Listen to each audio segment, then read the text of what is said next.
Yo, yo, yo. We're live again. Ladies and gentlemen, welcome back to another episode of Demanitized Live. Whew, I gotta say, I'm pretty exhausted today because I had such an intense lawn session and a pretty intense cardio session right afterwards, and now I got my post-workout meal. And now I'm a little bit tired, I must say. I'm a little bit tired. But nevertheless, of course, we're gonna bang the stream out as usual. And I'm already curious to hear from you, your questions and everything, what you have to ask me today. That's going to be amazing. Let me also know, as usual, please, how is the audio and how is the video? How is it going with the connection? Hopefully everything is fine. And another thing, if you're there already, please drop a like on the stream. Smash that like button, please. Because that, as you know, helps the algorithms and everything. We want to get the stream a bit higher ranked so that a couple of people can see it actually, and that would be awesome. Thank you so much for your participation, I should say. Okay, that's amazing. I already can see the first few comments rolling in. Christopher Rogi says, "All good. I guess that's feedback on the video and quality, on the video and audio quality. Thanks for the feedback." I must say, interesting week, man. Interesting week. We got back into climbing, actually. Wow. We had the first 2 climbing sessions. The first one on Tuesday, which I actually made a video on the main channel.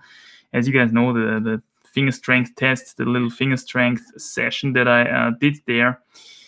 And then yesterday was the second session on the 45er, I tell you. And that was an awesome session as well. I can tell you this much. I already have the muscle ache again in the forearms. Can you see the muscle ache here?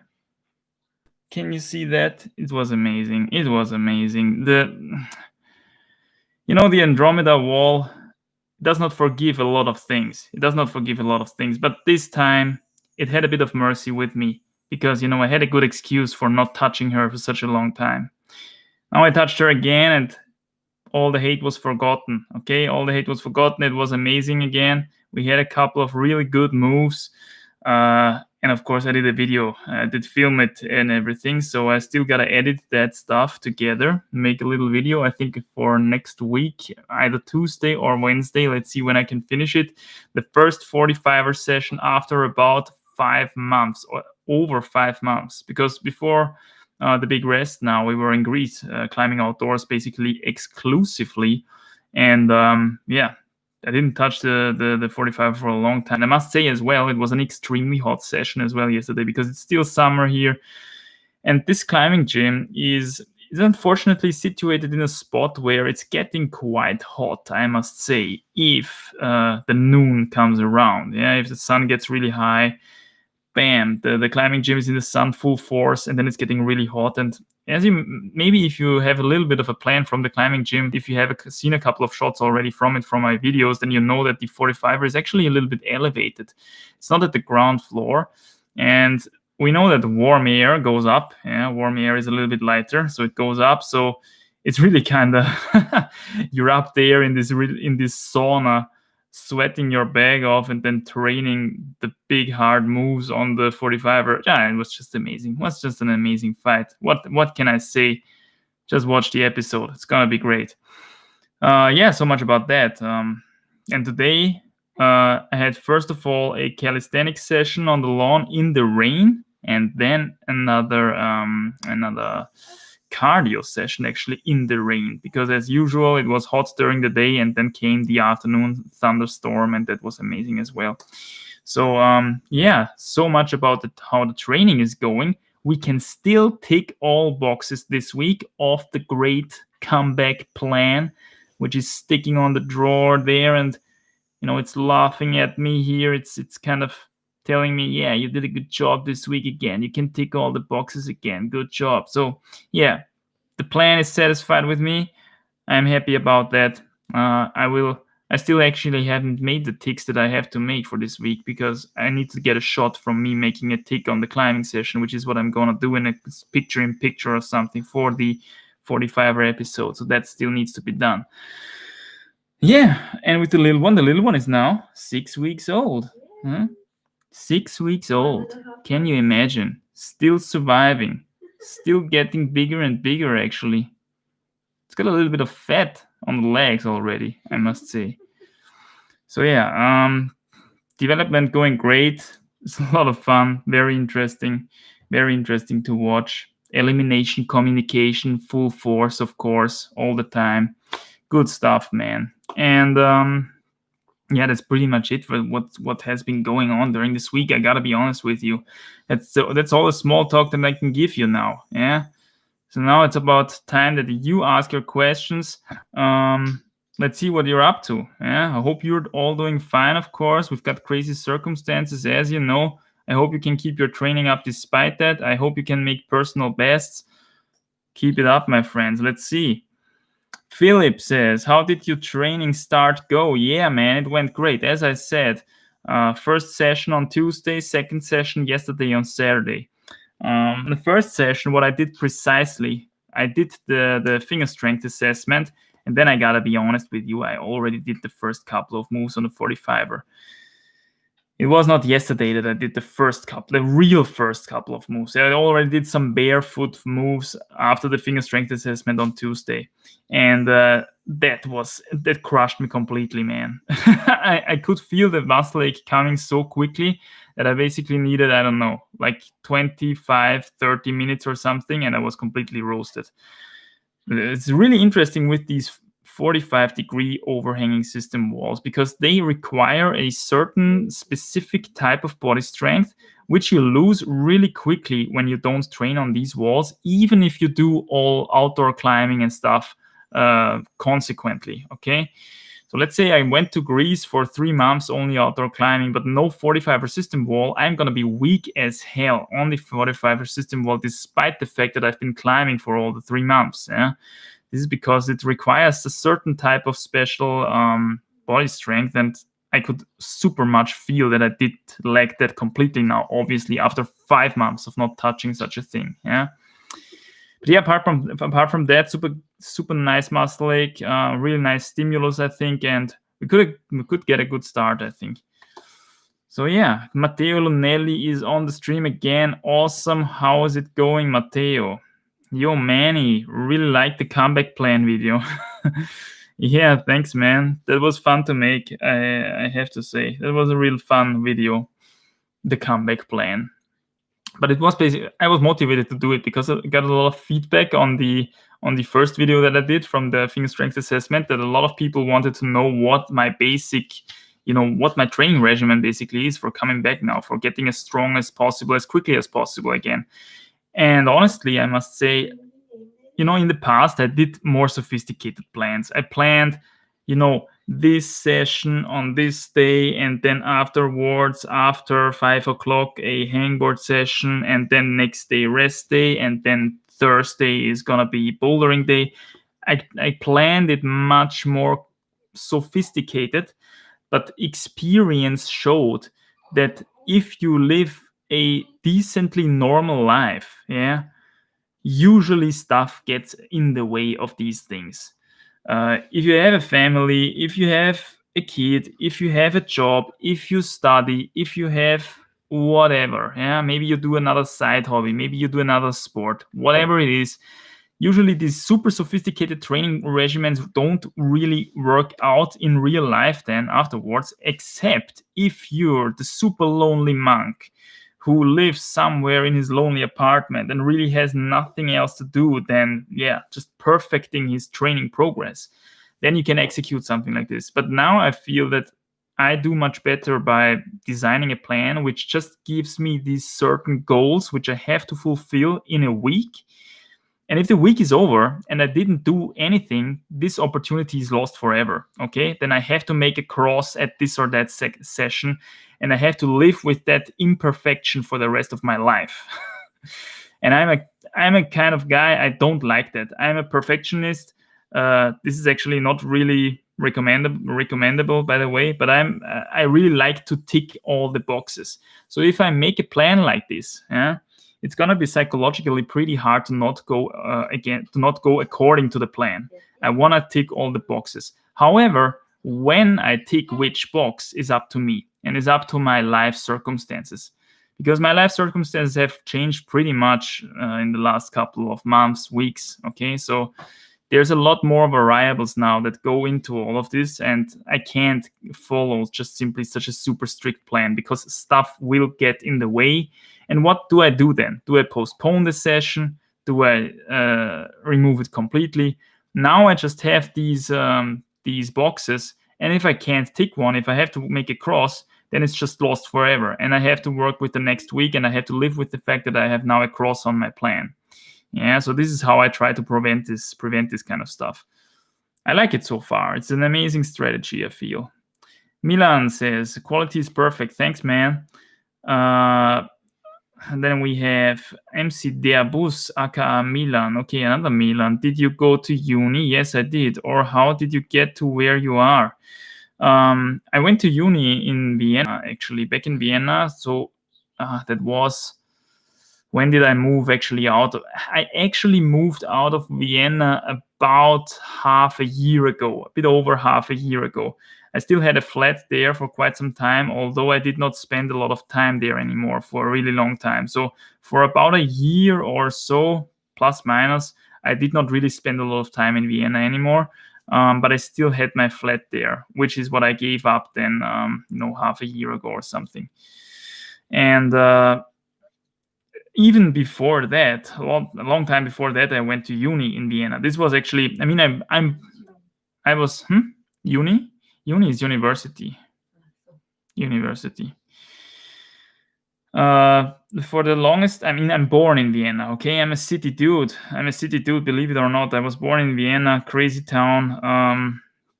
And I lived there for the longest time of my life. I think 27, 28 years or something. Yeah, and went to school there, went to kindergarten there, high school, everything, the higher technical school that I attended.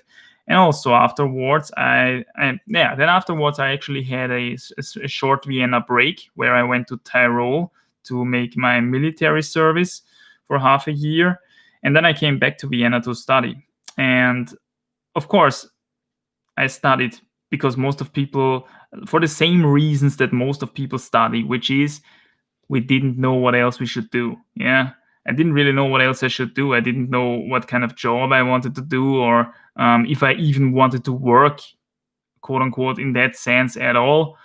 It made much more sense for me to work on something like a degree or something, working by learning, by acquiring knowledge. This is work as well. Yeah, so there's a lot of work out there that you can do, but acquiring knowledge is something that is and is apparently valued by the state, by this stuff, financially as well. So they give you a little bit of money, they help you out a little bit so that you can do your education and all that. Of course, we know that this is not. The state does not do that because they like you so much. Okay, they want to shape you in a certain kind of way so that you fit into the system very well afterwards, so that you can generate a lot of profit for the state in the end. So the state basically gets this money back, that they invest in you in the end.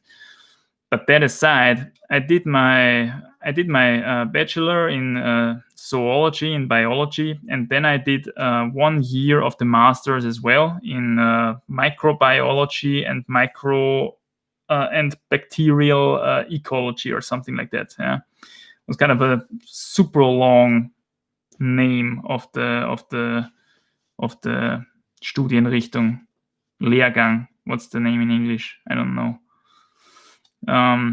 But the direction that you can study. Yeah, it was basically a super specialized version of biology in the end.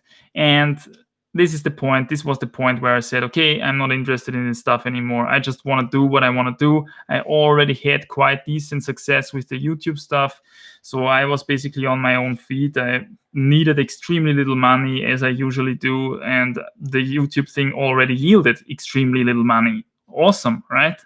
Awesome. That's independence. So I decided to leave that aside, focus on the climbing. That's what I wanted to do, and that's in the end how I ended up where I ended up. Yeah. Now here, why am I here and not in Vienna anymore? Why should I be in Vienna if I don't study anymore? There is really no reason to be in a big city nowadays, apart from needing something that you can only find in a big city like a university. I can't find a big university here on the countryside, obviously, but the living conditions on actually that's true. Actually, there's a FH, okay, a Fachhochschule, it's called in good old Austrian, pretty near where I live nowadays. Yeah, which is it's funny. It's kind of an Ableger from the Graz Uni or what? Yeah.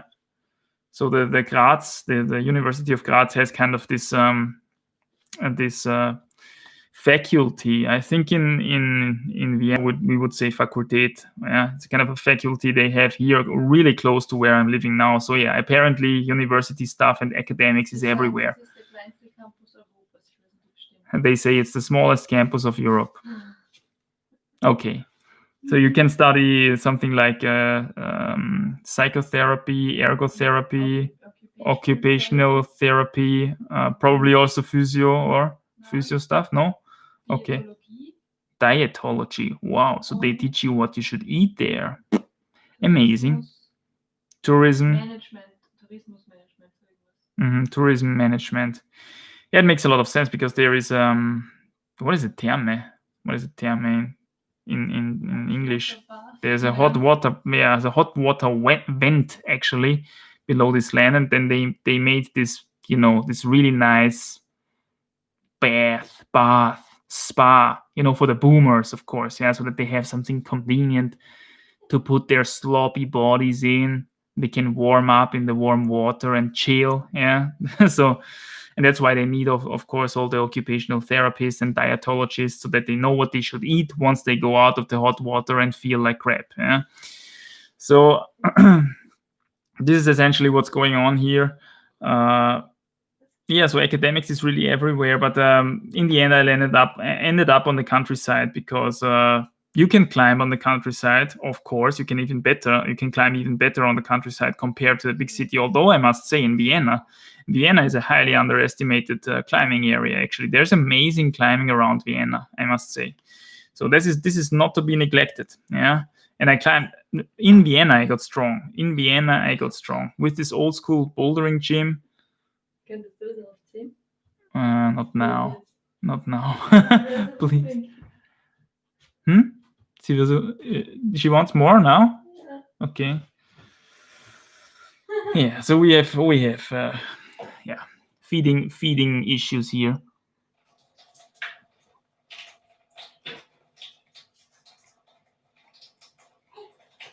Today we are rocking another live stream receptacle. Oh, the Punti receptacle. How do you like that?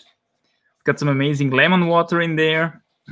I must say I like the Punti. The Punti is it's got high contrast here. Can you see this?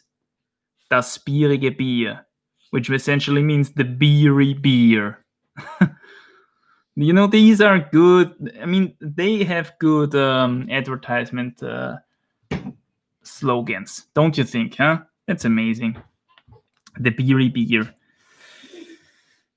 Yeah, so that's in the end how I went up there. Really long story. Long story short, once I didn't need the university anymore, I got quite annoyed by the big city, and I thought, okay, I can climb as well on the countryside, so why not just go to the countryside? Yeah, a lot of stuff is just better on the countryside, and I don't really miss all the extras that you have in a big city.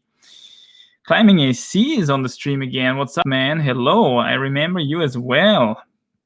Whoa, chat is jumping down. I gotta say, a lot of questions already. Santiago Vasquez says, "How are you able to control yourself and not climb over long rests?" Well, this is very easy. You just have something else to do. Okay, you have something else to do. Obviously, I did not sit at home and bite on my fingernails 24/7, waiting for the next. Waiting for the 2.5 months to be over so that I can finally climb again. There was other stuff to do. Simply life got in the way. And usually for people, it is they get injured. Yeah, they get injured and they get forced to kind of rest like that. But you can also just take it easy for a couple of weeks, days, whatever you prefer. If life gets in the way, I feel at this point, it's not really that efficient anymore to just simply try to keep up your high volume of training, to keep your fitness high, and then, try to kind of multitask all these different challenges that come at you at once. Yeah, rather lay it back for 2 weeks, no problem, focus on the other challenges, and then pick it up again and enjoy the comeback boost. Yeah, might even help you to break through your previous plateau. Really, honestly, it's just such an amazing strategy. Jordan Heller says, Jordan Heller, welcome to the stream again. I remember you as well. What grades are you doing now compared to right before the break? I was talking about this yesterday into the camera during the first 45er system wall session that I had after 5 months. You will see in the video that's coming up, okay? I will not spoil it now for you, but obviously I'm quite a bit weaker, yeah? Where I ended up in terms of Andromeda grading, this will be revealed in this video, in this upcoming video of mine. Yeah, it was weaker. How much, you will see. I was actually, when I did the finger strength assessment back on Tuesday, I was quite surprised that basically I hanged I hung my whole body weight shortly with the right hand on the middle beast maker edge.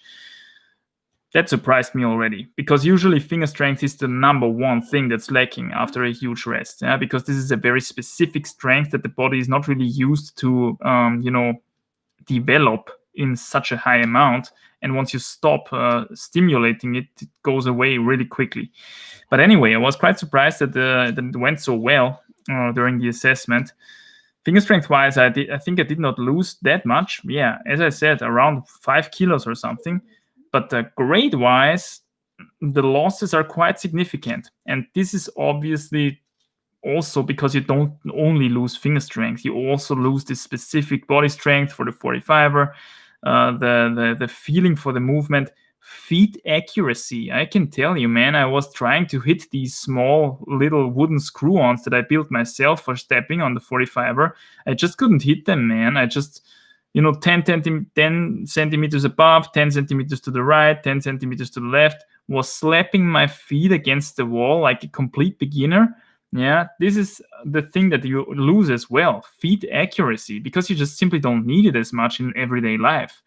This is something that is highly specific for climbing, and something that is lost very quickly if you stop stimulating this stuff all the time. Yeah, so really interesting stuff, actually. Matteo Nelly says, Manny, can you explain why, when doing max efforts, you can only have a few quality attempts? Thanks. I would say that... so in terms of like trying a max and high-end project, this is quite obvious. You lose the energy simply. You lose the ATP, the adenosine triphosphate in your muscles, and you can't really keep up the production of this stuff as your energy goes down. Yeah.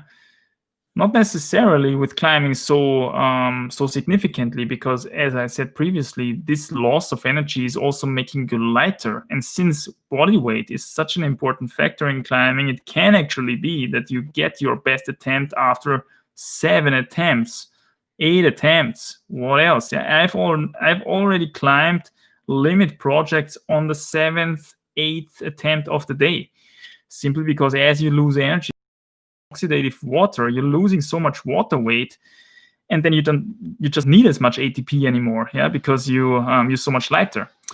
These 2-3 kilos or something, what you lose there over the course of how long this session takes, like 5 hours or something, maybe you have this little high carb snack with you that keeps always going. You lose the water, and all of a sudden you can climb this stuff. Yeah, so the thing really happens. Energy is not everything when it comes to climbing, but of course you lose it with time. As time goes by, your muscles get sore, your energy reserves go to an end, and then you just simply can't regenerate the adenosine triphosphate anymore. And in terms of max efforts, what you describe here, yeah. So this is something different. Like running a marathon is something different than doing 2 max bouldering attempts, obviously. For running marathons, running marathons happens at an intensity where you have basically the whole time pretty well access to your fat reserves. So you never, in terms of intensity, reach the threshold where you burn through something that you cannot regenerate in time, so that it can basically go forever until your fat reserves are depleted, which usually takes quite a long time. So this is the aerobic capacity that we have. Yeah? However, if the intensity goes more towards max strength, we step into the terrain of anaerobic burning of resources. And anaerobic burning of resources happens with glucose, with carbs actually, and with quite a lot of carbs because it's super inefficient. So to burn through glucose anaerobically, we get very little ATP out of it, comparably if we burn through glucose aerobically or even fats aerobically. Yeah. Efficiency-wise, we get a lot more ATP, adenosine triphosphate, out of this stuff if we burn it aerobically. However, in high intensity, this is not possible. Yeah, we burn this stuff anaerobically, and then we generate lactic acid. This is the fermentative product of glucose fermentation, which happens under anaerobic conditions. As you know, fermentation, this is an anaerobic process, just like fermenting beer or fermenting wine and all that stuff. Yeah, these bacteria who do this job, they live anaerobically. And just as well, the fermentation of glucose into ATP, which happens under anaerobic conditions, which only happens above certain intensity thresholds. Yeah, so this is as well something that we train, for example, with repeaters, that we train with cycles on the 45er when we train power endurance and this kind of stuff. Then we want to get into a hard pump in the forearms. Yeah, this is how you know that you're in anaerobic capacity now. If you have a soft pump, and you have the feeling you can climb forever this way, you can always shake off, you breathe constantly, you shake this pump away all the time, you can keep forever at this intensity, then you are in an aerobic intensity, okay? You're still burning fuels aerobically, which is a lot more efficient. So anyway, when we burn anaerobically, it's a lot less efficient, as I said. So you burn through your resources a lot quicker. And this is why you simply don't have so many max attempts, because you burn resources super quickly during this fermentative process. And once you accumulated all the lactic acid, which is the end product of this chemical reaction in the end, lactic acid accumulates in your body and it gives you sore muscles. It starts giving you problems. You have less oxygen efficiency, less oxygen transportation. The lactic acid must first get retransported into the liver, where it then can be remetabolized, actually, I think, back into glucose. Yeah? But this is something that takes a lot of time. So this is kind of a survival mechanism by the body to have this fermentative pathway if energy needs to be available super quickly now for, let's say, running from the tiger. Yeah, then you got to sprint. You got to be able to sprint. You can't do that exclusively aerobically, that is. Yeah, you need something to generate energy quicker, and this is why we have fermentative processes. But again, they are super inefficient. They cost a lot of fuel, and that's why you only have 2-3 real max level attempts. That's the story in short. Okay, there's a lot more complex stuff. If you want to read up on this kind of topic, which is super interesting, I can only recommend the sport nutrition book that I showed, I think, in one of my recent, I think I showed it in the diet episode where I talked about crack snacks, or in the episode where I talked about pre and post workout meals. I think in both episodes I recommend this book. I recommend this book to anybody who basically wants to fine tune his athletic performance with nutrition. Yeah, simple as that. It's amazing stuff. Thanks for the interesting question. Daniel says, I think Daniel I saw as well on the stream at some point. How do you make a living right now? Well, how I make a living? I make a living by needing extremely little money. That's the first thing, okay? Needing extremely little money. Number 2, YouTube. Number 3, you didn't hear that, right? You didn't hear that. little side tone. Number 3, the Patreons. Yeah. So these are the 3 rules of thumb. I need extremely little money. I have the YouTube income. I have the Patreon income. That's basically it. That's how I live. Yeah. We share this little flat here in the second floor of a house. I share it with my girlfriend. So it doesn't really cost a lot. It's basically in the Pampa, as we say here in Austria. It's somewhere on the countryside, really isolated, where cost of living, cost of rent, is pretty low. The disadvantage of that is, of course, you need a car. Yeah, you need a car to make your groceries. You need a car to make your general stuff that you want to buy. Okay. But yeah, I mean, we live in the days of Amazon. Yeah. Although this is something that I don't want to support full force, we have to admit that they have super good service, and a lot of the stuff that you could only get in a big city. Now we're at that topic again.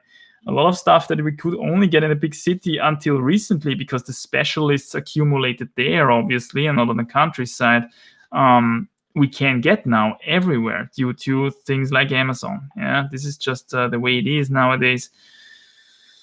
But this is how I make a living. I need very little money. I'm a very modest guy. As you can see, I wear the same shirt all the time. Yeah, so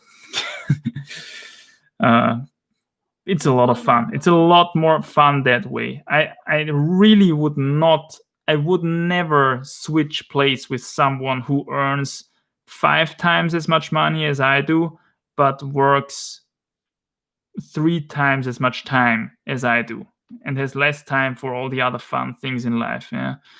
And I don't consider climbing for me as work, or being on the lawn and doing my stuff as work. Yeah, that's not work for me. Although I make it, I kind of have this obligation now to stay fit, because, I mean, let's be real. If I could not generate the same amount of interest if I was just a quote unquote 7A climber, okay, or something like that. I get the amount of interest that I get because I have decent results. Yeah, I have decent results. I climbed my first 8C plus.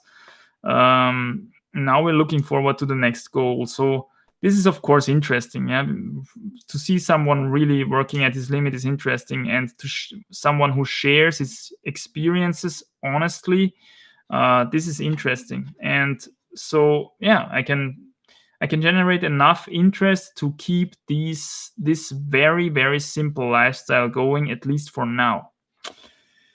What can I say? I'm pretty happy about that. I must say I'm pretty happy to be relatively independent from the system, to have the freedom.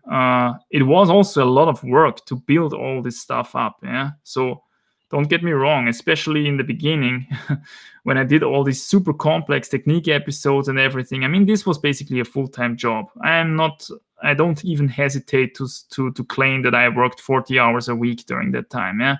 Now I can regulate the amount of effort that I spend on the video making and stuff much more, because I've got a solid base of videos, and a solid base of videos actually which still generate views from the past because they are so good. Yeah.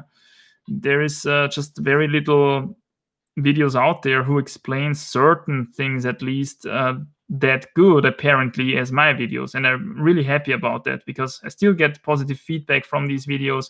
I still get feedback from people telling me that I saved them quite a lot of money because they didn't have to attend this or that course. And even those who attended the course tell me that they've learned more from the video that they watched on my channel compared to the course itself. So obviously all these things are feedback which really motivates me and keeps this stuff going, essentially. That being said, big thanks to the Patreons, because without the Patreons, it would be really crazy freaking hard, okay, at this time. Because also the situation on YouTube doesn't get better. Yeah, it's getting more and more competition. It's getting more and more tight. Yeah, less and less ad revenue is coming up. So yeah, thanks for support. Thanks for the support. Davide says, hello Manny, has this channel worked for you? Stop losing subscribers from the main channel. Is it going as expected overall? As you can see, we've surpassed the 86,000 subscribers quite easily now, and I was stuck before. Before I was stuck before 85,000 subscribers for like 2-3 months or something while being in Leonidio climbing, okay, and constantly uploading videos there actually. So despite that, I was stuck there because, as I said on this channel already, during the time the live stream was up and going, I basically lost all the subscribers that I've gained during the rest of the week. Yeah? So I was basically eradicating all the subscribers away again with the live streams. This has stopped now, and since then the channel basically keeps going. So I would say that would I have done the same strategy 2, 3, 4 months earlier than I did, the main channel would probably have already 2,000, 3,000 subscribers more than it has now. Yeah. Doesn't matter, okay? You live, you learn. You live, you learn. Who knows what kind of strange mechanisms go into all of this stuff, yeah?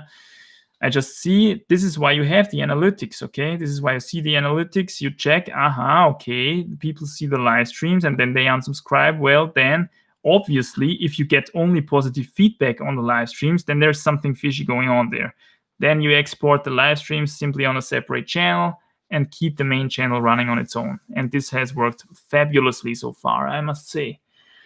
Just as fabulously as the lemon water in the good old Punti live stream receptacle. Look at the live stream receptacle, isn't it beautiful?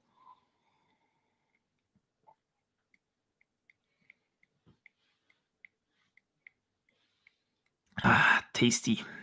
Tasty, I must say. Ohmic Contact says, what exercises do you do to train besides fingerboard and climbing? Besides fingerboard and climbing, well, back in Vienna, I did also quite a lot of campus boarding. I don't have access to a campus board now because my climbing gym that is the closest doesn't have one. This is actually something that I could build here, a campus board. Yeah. Of course, I was thinking, because I have the space now to build a wall, a little training wall in the barn. It would actually be pretty epic to have a campus board. It would be pretty epic to have a small training board, something like a moon board or something like that. And then on the other side, maybe also a symmetrical spray wall. That would be something that I would really have liked to have for a long time already. Symmetrical spray wall, and on the other side a little campus board just for training purposes, just to have my small little independent training torture chamber. That would be pretty interesting, actually. Maybe that smells like an upcoming DIY building project, don't you think, my friends? Ooh, I foresee sweaty days in the barn, back in the barn with a lot of wood and my saw and some sandpaper. Ooh, that's gonna be interesting. Yeah. So I worked with the campus board quite a lot in Vienna because it was available. Now it is not. So I have only the fingerboard and the climbing itself, essentially, on a wall. And apart from that, I do my calisthenics, which is, which translates into climbing performance in a limited manner, I must say. You get a certain quite interesting specific body strength from the calisthenic stuff, which is useful for climbing. I felt that already, but it's not that. It also makes you a little bit heavier. Yeah? So, these beefy traps like these, yeah. If you look in past videos from me where I did not do yet the calisthenic stuff, you will notice that I did not have this kind of stuff. I simply didn't have it. I didn't need it. For the handstand push-ups, you need this, and also for the planche attempts, you need this a lot. Yeah, so this is why they got a little bit bigger, and obviously I also got a little bit heavier. Is that necessary for climbing? No, not really. You want to be as light as possible. Yeah, so this doesn't really count in terms of giving you climbing performance, apart from the small benefit that you get in terms of body strength. So when it comes to climbing, I pretty much, as you say, do only climbing and fingerboarding at the moment. Yeah, that's pretty true. That fits it quite well. Davide says again, will you work with a more detailed daily based training plan afterwards, or do you think that these sessions to be done per week is better? I explained it before. Yes, I think it's better for me to do it per week because life will get in the way anyway. I'm just not in a position anymore where I can just super sophisticatedly plan out each and every session and in terms of time frame and whatnot. Okay, I live with a small little family now. I gotta take care of that stuff as well. We have our appointments here and there. We gotta meet people. People come to us, meet us, and all that. I have to cook stuff. I have to do this. I have to do that. I like doing this stuff. Okay, I like doing this stuff. This is a welcoming. I welcome this kind of change. I was the solitary monk in my small little flat in Vienna for the longest time, and back then I could do super sophisticated training regimens, but even back then life got in the way sometimes. And the more sophisticated you plan, the more often you have to say, I cannot meet this session, I cannot meet that session. If you do it in a weekly manner, like I do it now with the comeback plan, with big bad comeback battle plan, okay, to be more exact. Gotta be exact here. If I do it like that, I have the feeling I can more realistically also do these sessions because I'm much more flexible that way. For example, today is a Sunday, and it was just so that it turned out that I had to do my last lawn session and my last cardio session today because I didn't fit it into the rest of the week. Yeah. Had I done like, okay, I must do lawn session on Tuesday and I must do lawn session on Saturday. Well, then I couldn't have done the second lawn session, during this week on Saturday because yesterday was just the perfect time to do the second climbing session. Yeah. I like this concept for the person who has a little bit more going on in their life apart from climbing more. Yeah, because then you're just more flexible like that. My friends, we're already 42 minutes into the stream. Amazing questions. And I must say, my brain is holding up pretty well for the fact that I just had my post-workout meal, amazingly.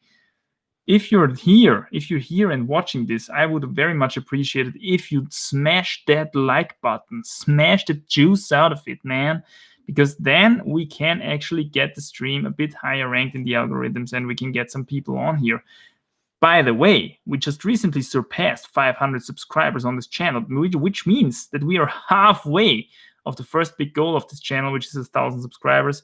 Then we can activate the super chats, okay? So let's keep it going. Let's keep it going, my friends. Thanks for dropping a like. That's very much appreciated. Davide again. Yeah, we just answered this. Damn, okay, chat is jumping down. You know what I'm gonna do now? I will just scroll through the chat a little bit and see if there's any super interesting questions that I want to answer right away. And we're gonna go from there, okay?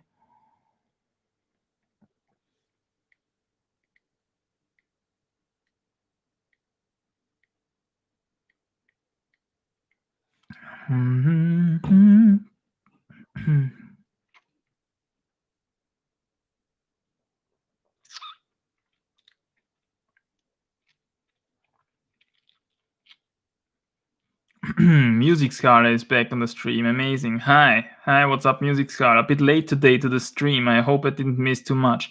Oh no, you didn't miss too much so far, I would say. Milan Mayu says, anyone else have the problem of sleeping with clenched fists after training the fingers? Interesting.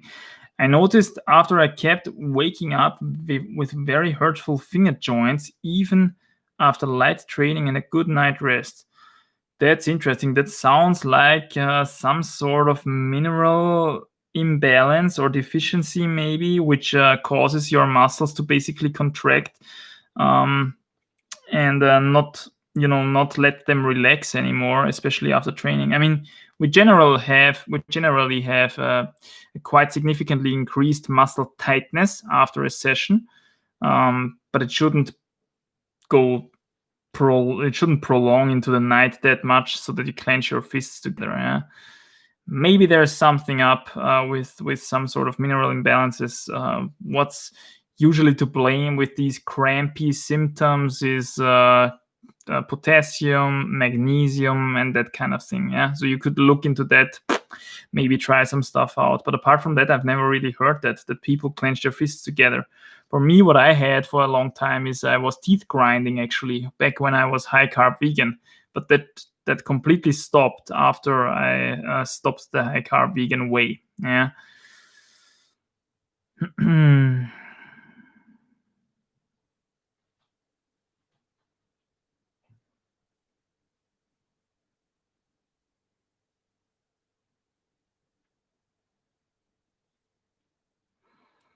MC Debusaka Milan says, how did you get into calisthenics? I got into calisthenics because a good friend of mine who climbs super strong as well, super strong boulderer, one of the strongest boulderers in Vienna, actually, in Lower Austria. He got into calisthenics and he showed me a couple of stuff. He showed me the handstand press. He showed me the planche attempt stuff. He also showed me his work on the parallettes. That got me really motivated, and this is why I tried this stuff as well. This was fun. And then I was looking up calisthenics videos on YouTube, and you see all the crazy stuff that is possible in this kind of sport world. And it's just so that when you watch videos of some people who are just really good at this stuff, then it's just really motivating for yourself. And then you just try to keep improving in that as well, right? So that's basically how I got into it.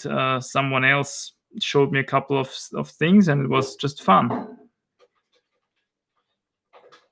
Matteo Lunelli says, I saw that you're training front lever. In my opinion, the best exercises are slow negatives on rings and presses, starting from the hold and press into inverter hang. Yeah. What I do is I make these front lever ups. I just hang on the bar and then just keeping my whole body flat like a board, okay? Straight like a board, and then moving it up. And then going down, trying to hold it as much as possible in the horizontal position, and then going down again. Yeah? 3 repetitions, 5 sets, and your body is completely roasted, especially if you're not used to this stuff.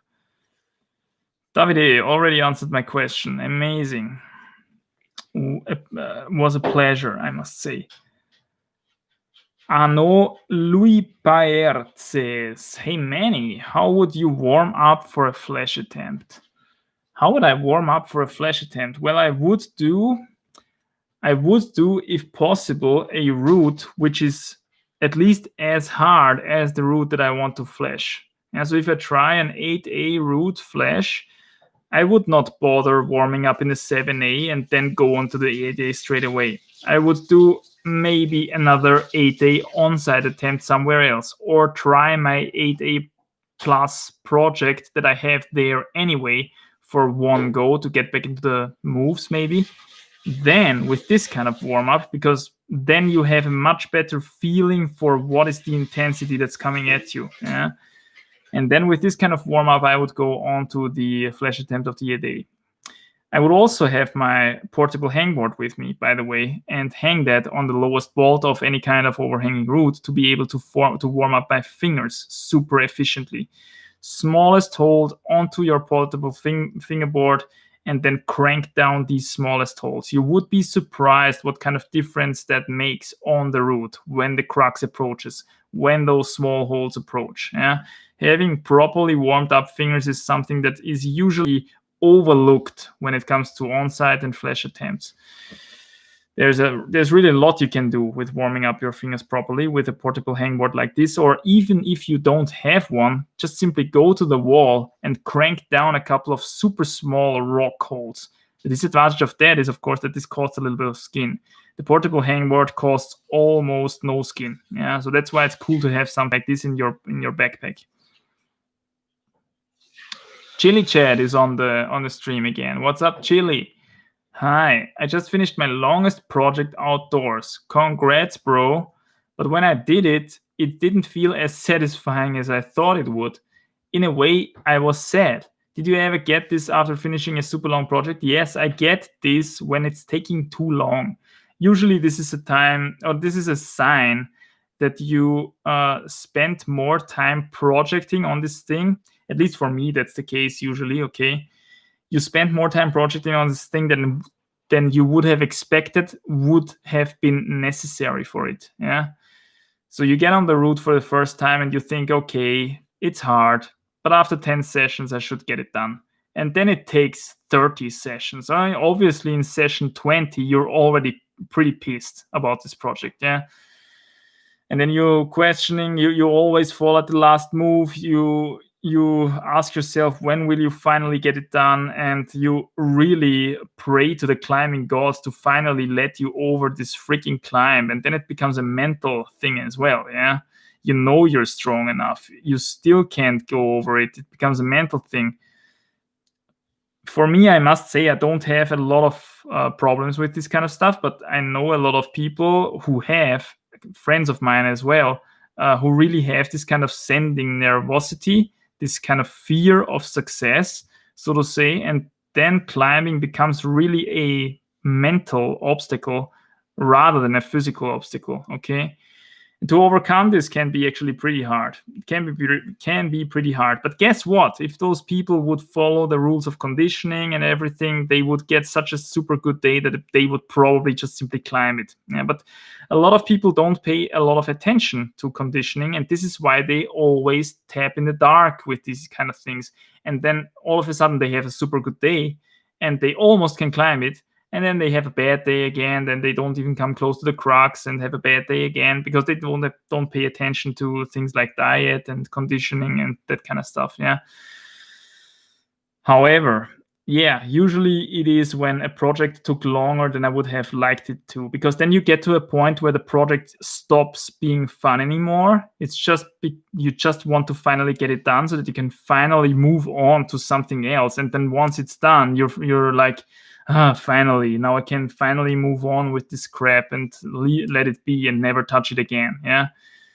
Usually the best feeling that you get when you top out something is when it's, you know, right at the spot of what you have expected in terms of projecting time, or below that. Of course, that's always awesome. Or it is so super hard that you need just super hard, super much sessions and super many attempts, because then it's a new level for you. Yeah. Then you can still put it into the box of, okay, it's a new level. This has to be super hard for me. And then you will still feel super happy once you get it done, obviously. Yeah, because it's a new level for you. You can spend 70 attempts on something that's a new level and you will still be happy. This was the case when I sent my first 8C.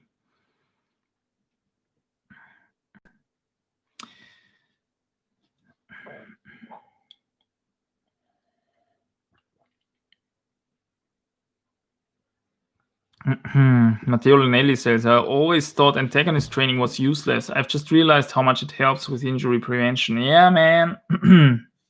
Stable shoulders and all that kind of stuff. This is something that you can get very well with calisthenics, I feel. And this is definitely significant when it comes to injury prevention. Jacob says, hey, Monkey Master. Hey, Jacob, what's up? Welcome to the stream again. I know your face already. What do you think is better for progressing from 7B/plus? Hangs on a bigger ledge with weights or small edge without or less weight? Small edges. Small edges, especially, and you wrote in the next comment in brackets, outdoors. Yeah. With that, I can be 100% sure that it's small edges that's gonna get you further, because this is what makes that's what makes climbs outdoors hard.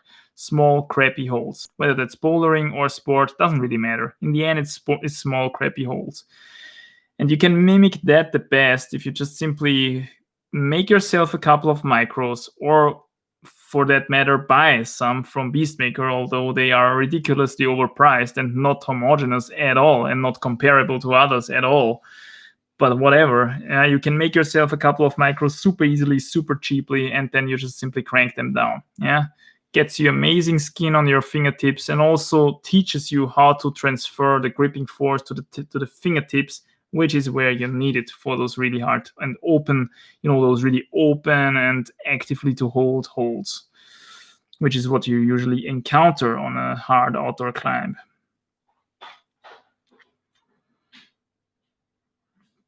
Matteo Lunelli brags again with his awesome progress. I got to 7B outdoors within a few months of simply climbing.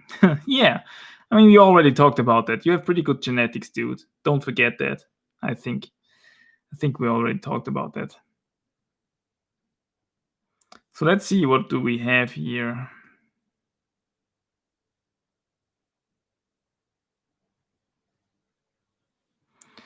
Martin Skrovina says, when you have a whole day for climbing, do you spend it all on the crag or just stay for a couple of hours?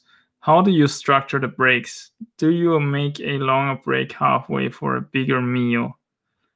No, I definitely don't make a break for a bigger meal. That's a no-go, because then you're in digestion mode and then you can go home right away. Yeah. If it's really a bigger meal. Yeah. Spikes up your insulin, spikes up your blood sugar, and makes you sleepy as F. I mean, it's a different story if you really have the whole day and you say, let's say you have a crag which just gets super hot at noon, but is quite doable in the morning and in the afternoon. Well, then you can do a small little morning session if you have the whole day, right? Small little morning session, big meal after that, sleep through noon, and then wake up in the afternoon, and hopefully you have digested the big meal by then, and then attack one more time. But this is a very, very special circumstance, which is very rare. Usually what people have is like 4 or 5 hours of time, and they want to have the maximum performance inside of that time window. And how you do that? Well, you don't eat bigly right before those 5 hours of time. You want to have some sort of low fat, high carb, simple sugar crag snack, especially if you are a carb adapted person.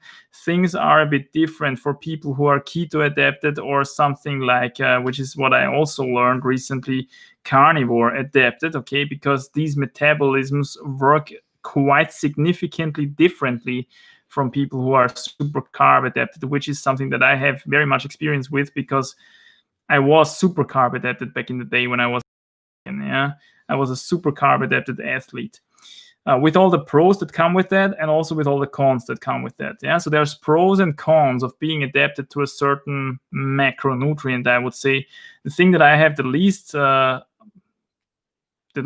what should I say? I have the least affection with is the high fat style. Okay, the keto style. I feel on keto, you gotta be either super light, yeah, lighter than you usually are, and you will still feel reasonably fine. But other than that, you will just not have the brutal power that you would usually have. That's at least my experience. Was I ever super keto adapted in my life? No, yeah, because I did not want to do it for such a long time. But anyway, so for these people, for carb adapted people, which is what 95% of the people out there are, you have a small little crag snack with you, which is low fat, high carb, simple sugars, like a banana. Super simple stuff, yeah? And this, you make an attempt, you come down, you smash in half a banana. Okay, half a banana, just to keep your blood sugar up, to regenerate this ATP that you're gonna need for your next attempt.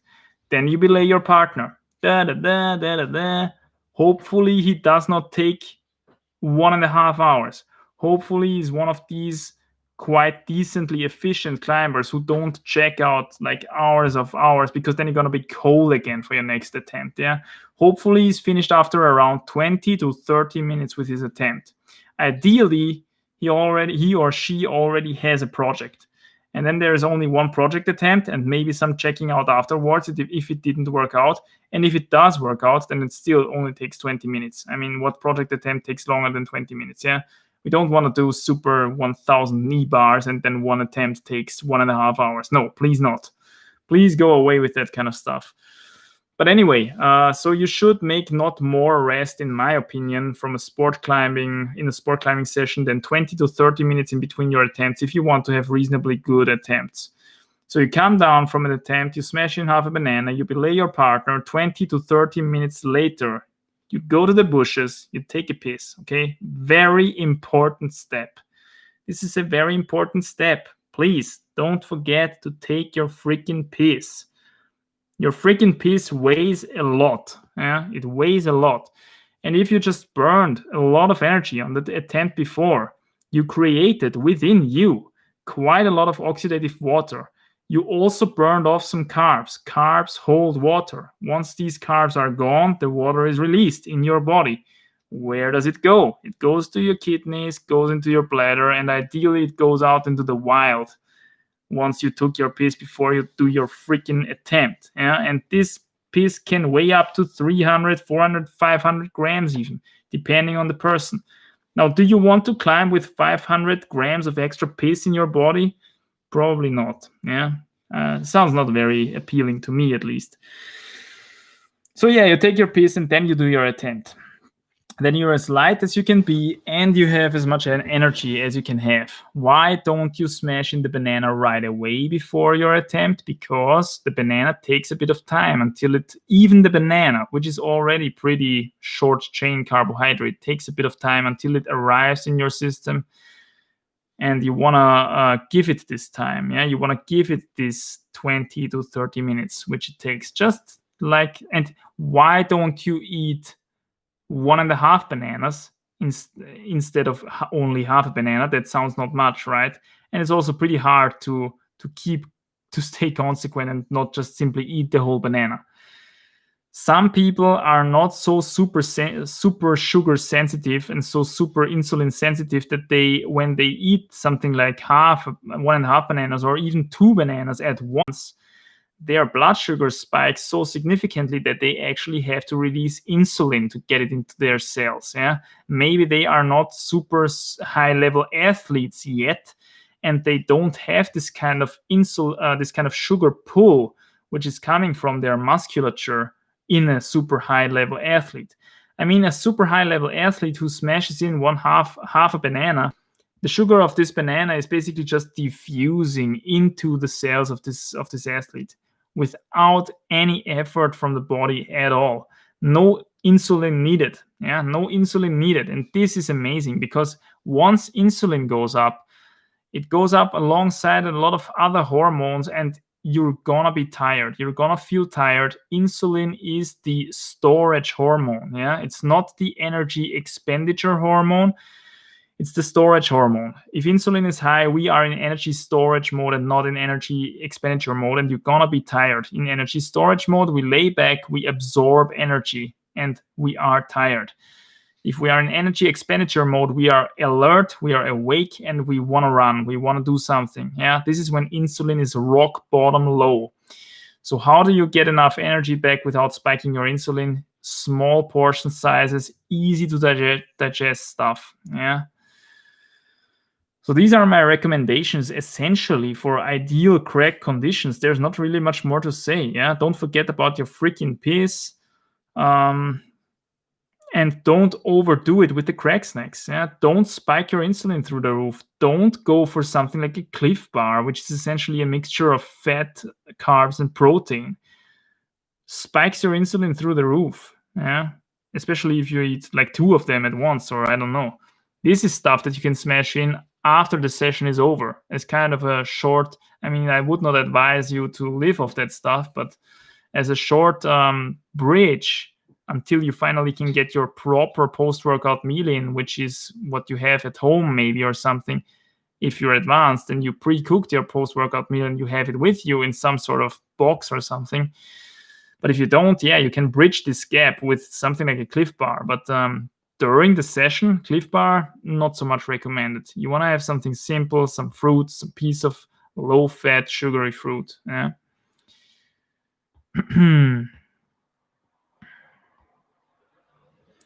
TXL Cat coming up with a couple of comments here.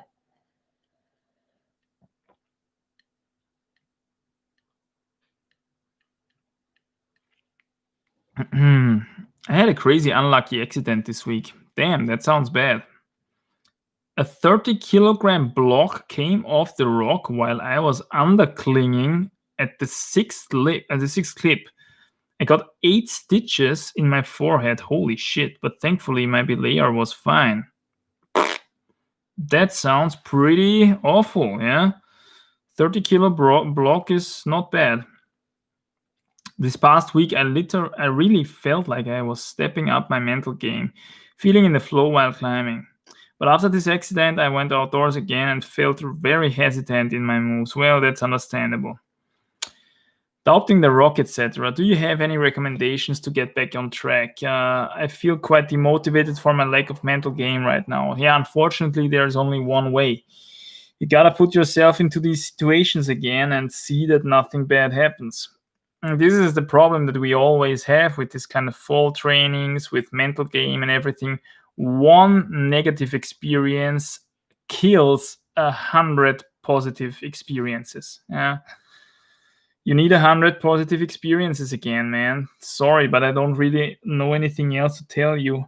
I've had these incidences as well, I can tell you. I ripped out the whole, probably you've seen it. This was a very highly viewed video on my main channel, the craziest, the scariest rock climbing fall that I ever had, where I ripped out a block like this, essentially from a complete roof.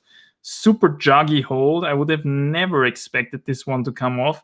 And the crazy thing is, this thing, I already fell into this kind of hold for 30, 40 times even, and it always stuck up there.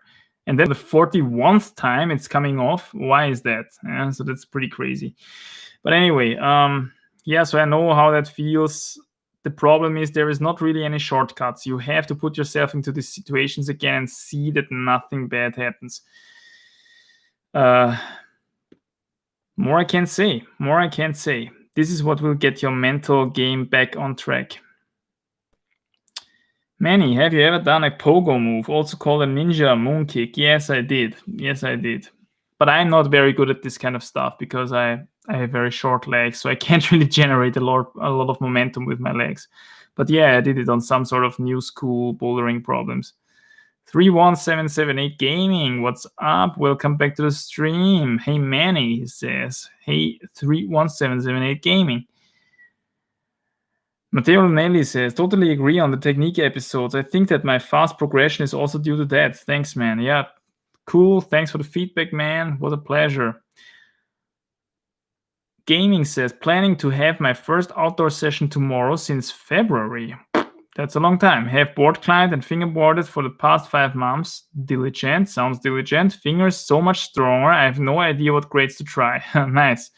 Yeah, don't expect too much, okay? Even though you know you have much stronger fingers and everything, unfortunately, I should say, climbing is not only finger strength. It is a lot of finger strength, don't get me wrong. Finger strength is probably the most important. Actually, it's pretty surely by far the most important physical factor in outdoor rock climbing, at least. But there is a certain kind of special body strength, special musculature in the back. I don't really know how to describe it, that you will lack if you didn't climb for this long. Yeah, but you will get it back really fast. So that's the cool thing about it.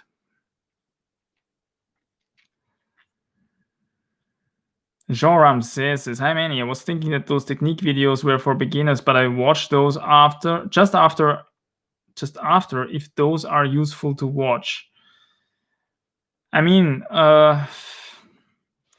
What's an interesting episode here, even for intermediates and advanced? I would say, for example, the episode where I compared the backstep or drop knee with the flag technique. Yeah. What a lot of people don't realize, even long-term climbers, is that basically every time you can do a backstep or a drop knee, you can also do a flag. It is a matter of flow and situational dependent, dependent on the situation, which of the two is more efficient. But actually, quite a lot of times, the flag is more efficient. But hardly any climbers even know about the flag. Yeah? I myself do not use the flag enough to this point. Although I analyzed the technique myself, I made the experiences that it's super efficient very often, because it saves you a lot of stepping. Yeah, in the end, this is the bottom line here. The flag can have the same effect as a drop knee or a back step in terms of energy expenditure, in terms of saving energy, but it saves you a lot of stepping additionally to that in some situations. Yeah. So this is a very good episode for intermediates and even advanced climbers, I would say, to check out, because it's a bit of an eye opener when it comes to technique in climbing. And there is really not a lot of these eye openers in climbing when it comes to technique, because let's be honest, climbing technique is really not that complex. But there is a couple of useful things to know. Yeah, this is one of them, for example. So yeah, check them out. Yeah, it's not gonna hurt you, and that I can tell you. After the big C, I was surprised how weak I felt, despite having stronger fingers than ever. Take it easy the first sessions. Exactly, Matteo. That's it. Music Scala says, Hi, Manny. What do you think of these? I trained for 6 months like a pro and got from V7 to V10 videos. I think it's misleading because these guys already got the finger strength of a V10 climber. Yeah, obviously they do these videos to make views. Yeah. If you read anything like that, okay, these, oh, I trained on a hangboard for 100 days. This is what happened, or something like this. I mean, this is obviously for the views. Yeah, this is, you can see very easily and very quickly. And if you spot something like this, yeah, 6 months and trained like a pro, and maybe I got advised by a pro or something. Um, yeah, this is obviously a title that catches views. Yeah, and that's okay. This is YouTube. Yeah, this, you can spend your time with whatever you want on YouTube. This is your time that is wasted, quote unquote. But yeah, in terms of lessons to learn or something from these kind of videos, either they, as you said, had the finger strength before already, or they just have crazy good genetics and yeah, could real. I mean, if you go from V7 to V10, I mean V7 to V10, this is not that unrealistic. I would say in 6 months, it's quite solid, good, awesome progression. But for someone who has freakishly good genetics and a good starting age, I would say this is decently doable actually. So even in fact, yeah. So this is not that sensationalistic here, but yeah, these titles get a lot of views. This is why they make these kind of stuffs. Like it was shown with the Andrew McFarlane lattice test. Okay, yeah, I didn't see that one. But if you're on YouTube for a long time, then you can spot these kind of view grabbing techniques really easily and really quickly. Marcin Tchaikovsky, hey Manny, how's your comeback going? It's going amazingly, man. All good and according to the schedule. According to the freaking schedule, my friend. We're ticking the boxes like a madman. Today, I actually had to tick 3 freaking boxes.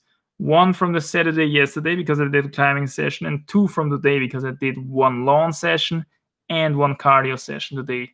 Amazing. And I still didn't tick the session from yesterday because I actually have to film it, because I want to do a picture-in-picture of this into the episode that's going to go up on my main channel from the session of yesterday. Yesterday was the first 45er Andromeda wall since 5 or even more months. And accordingly, it was brutal. Yeah, I got slapped in the face by the 45er for not touching her for such a long time. But yeah, that's how it goes with these kind of things, as you know. So we got back onto it. And of course, I have muscle aches today. It was amazing, was super effective. And I made a video about it. I still need to edit it though. So it should come out next week, Tuesday, or next week, Wednesday. Let's see. Yeah, it's something I'm really interested to find out, seeing how I haven't done a heel or a toe hook for half a year now. It will be interesting to see if finger strength compensates. What will not compensate is the inaccuracy that you will have in your stepping, for example. You will be a lot less flowy, for example. Maybe you also didn't stretch, which makes you even less flowier. So you will have to hold every single hold for a longer time. And this mitigates the gains that you made with finger strength a lot. Yeah? This is just one example that I can give you right away.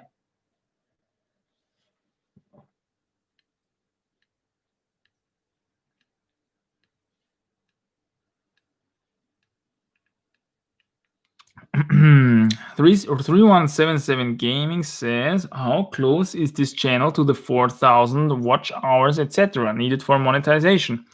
We are, in terms of subscribers, halfway there. We are at 500. Ta-da! Thank you guys so much for subscribing. We're at 500 subscribers, so we're 50% of this goal. And in terms of the watch time, we are actually at 1,500 hours of public watch time, if I'm not mistaken. I think somewhere around this number, which is also quite close to half time, because 2,000 would be half time. Yeah. So at this point, if the growth continues like that, I would expect actually the watch time goal to be reached first, and only afterwards the subscriber goal, because the subscribers are growing, but they are growing quite slowly. So subscribe if you haven't subscribed yet. Welcome to this beautiful live stream channel. Please join us for a couple of awesome hangouts. I ramble and you laugh, maybe, or not, or you find out some other interesting stuff. Who knows? So that's what we do here, yeah. But yeah, subscribers grow, but grow quite slowly, and the watch time increases actually quite rapidly, and is also almost halfway there. And that's the progress here. Bernat Rafanel says, what sport climbing grade do you think I can do if I do 7B moonboard in an hour, more or less? Well, that's pretty good. I almost never sport climb because I am a complete gym rat. Well, then it's it's a different story, because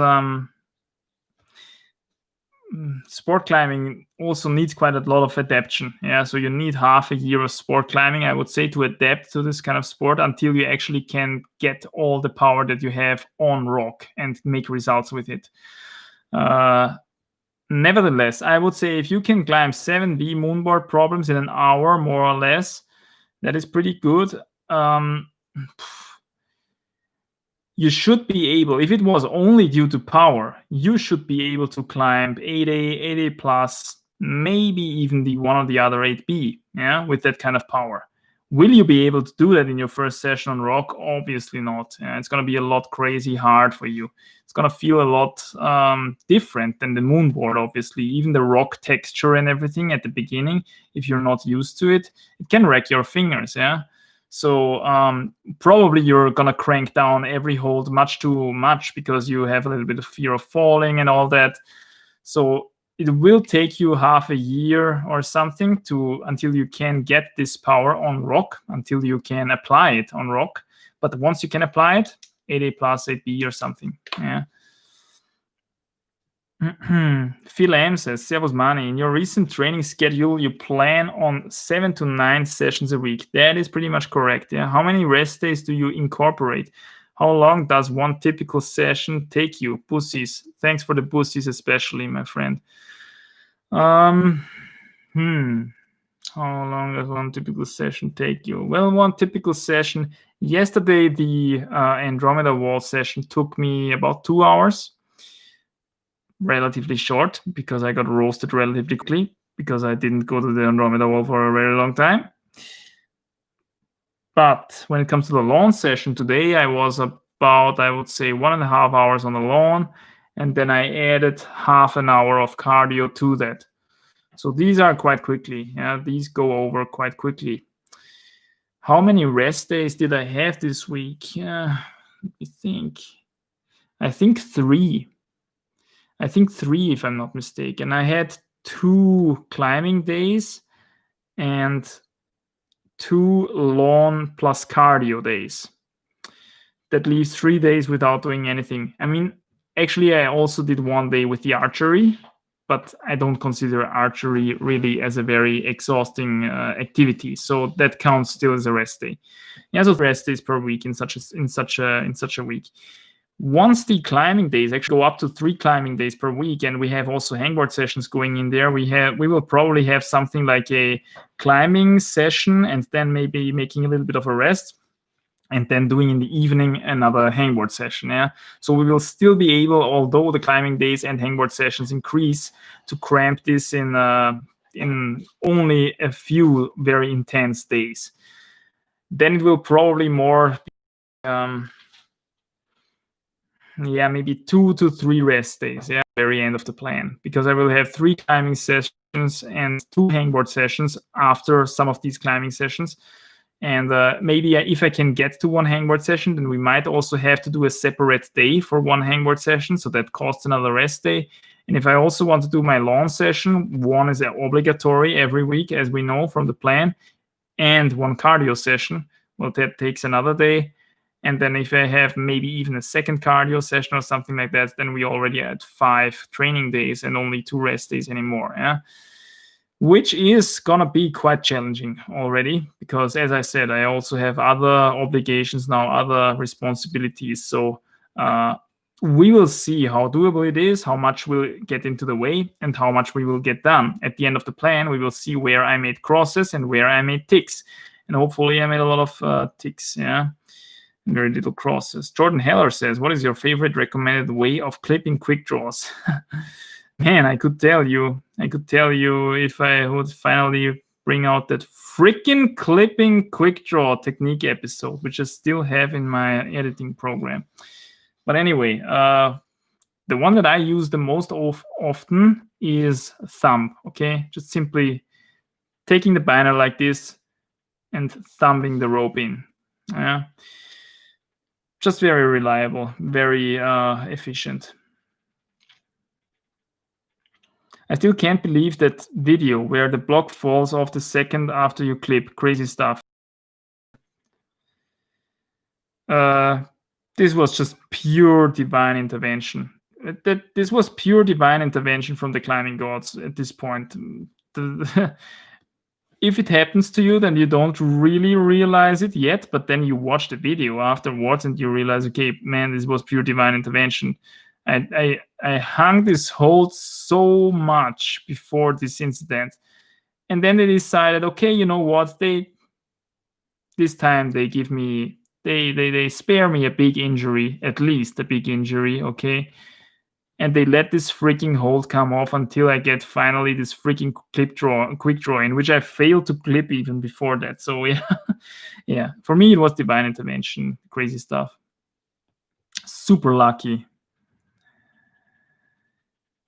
DXL Cat says, yeah, I do remember that width where the chunk of rock came off. Pretty scary stuff. Yeah, absolutely. This is something that you always have to live with when you rock climb. Okay, this can happen. This can happen. And even other stuff happens, okay? Binders break, quick draws clip themselves open. I've seen everything. Yeah, crazy stuff happens. This is why I always tell people, please get a belayer who belays with a freaking gree-gree, because then at least that variable is out of the equation. Yeah? The gree-gree will always block at least.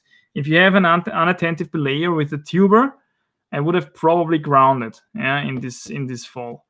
I also had already at least 3-4 other falls in my climbing career where I would have probably grounded if it not was for the gree-gree. Yeah, if the belayer would have belayed with a tuber or anything else that is not semi-automatic, I would have grounded these other times. So with time, statistics really come through. Yeah, with time, the gree-gree will pay off.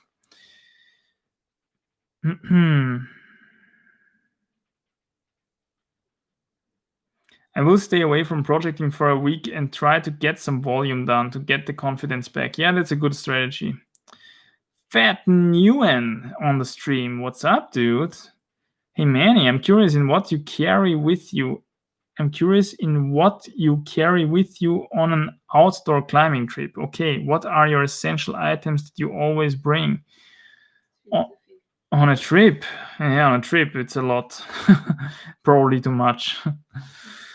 Yeah, I mean, on a longer trip, I mean, I could go through what we had in the Caddy Bro, in the good old Caddy Bro when we went to Greece this year. But that was a lot, obviously. All the climbing stuff, then a couple of food essentials, which I already know I can't get somewhere else.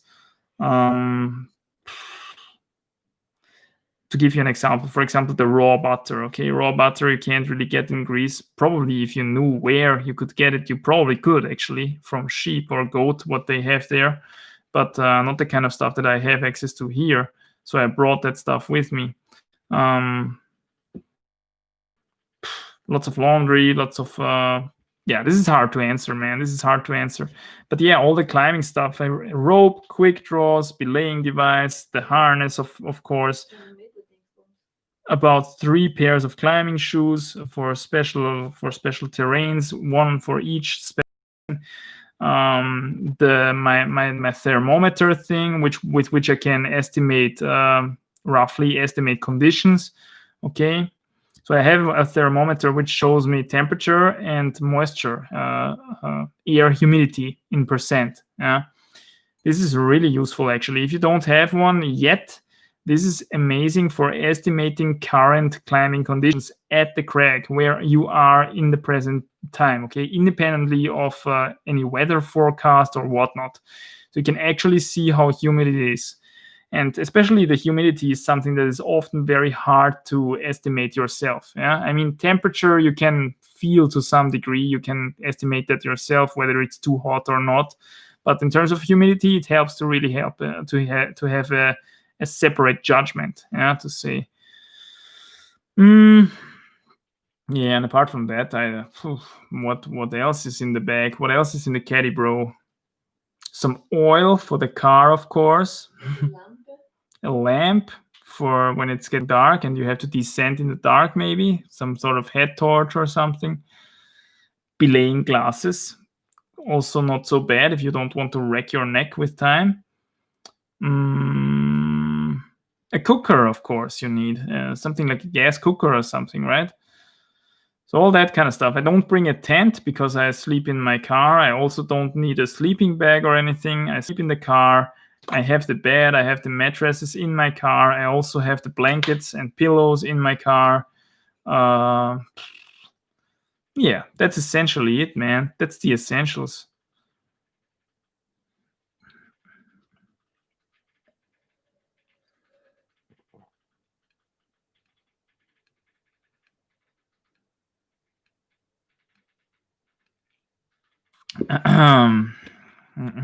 Jordan Heller asks, do you think foot stabilizer muscles help with climbing? A good way to work on them is standing on one leg and closing your eyes.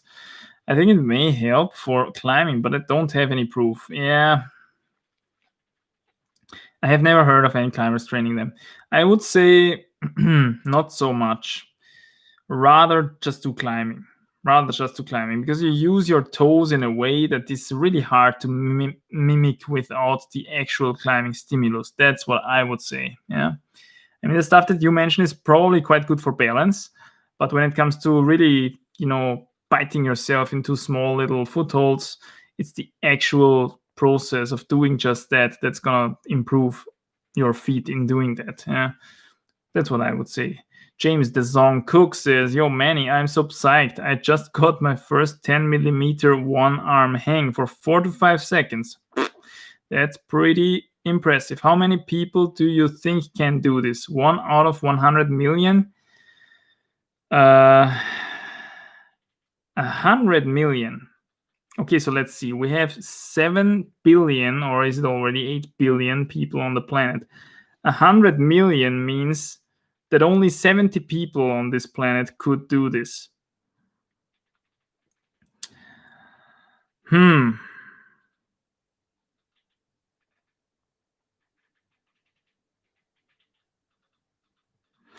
think more people can do it. I think there is 500 people on the planet who can do this. It's maybe a bit too much. 400 people. 400 people on the planet can do this. A couple of just really strong outdoor bowlers out there. You gotta keep in mind, there is a huge number of underdogs out there you have never even heard of, and they are crazy strong, and they probably can do this kind of stuff. Yeah. Climbing is just a sport for such stuff. There is a lot of talents out there, a lot of people we will never hear about who crush 9As, who crush 8C boulder problems. Yeah. That's just how it is, and there's a good chance that they can do this stuff as well if they are high level bowlers. Not to play down this achievement, this is amazing. Yeah, this is amazing finger strength. 10 millimeters solidly one-handed for 4 to 5 seconds is pretty amazing.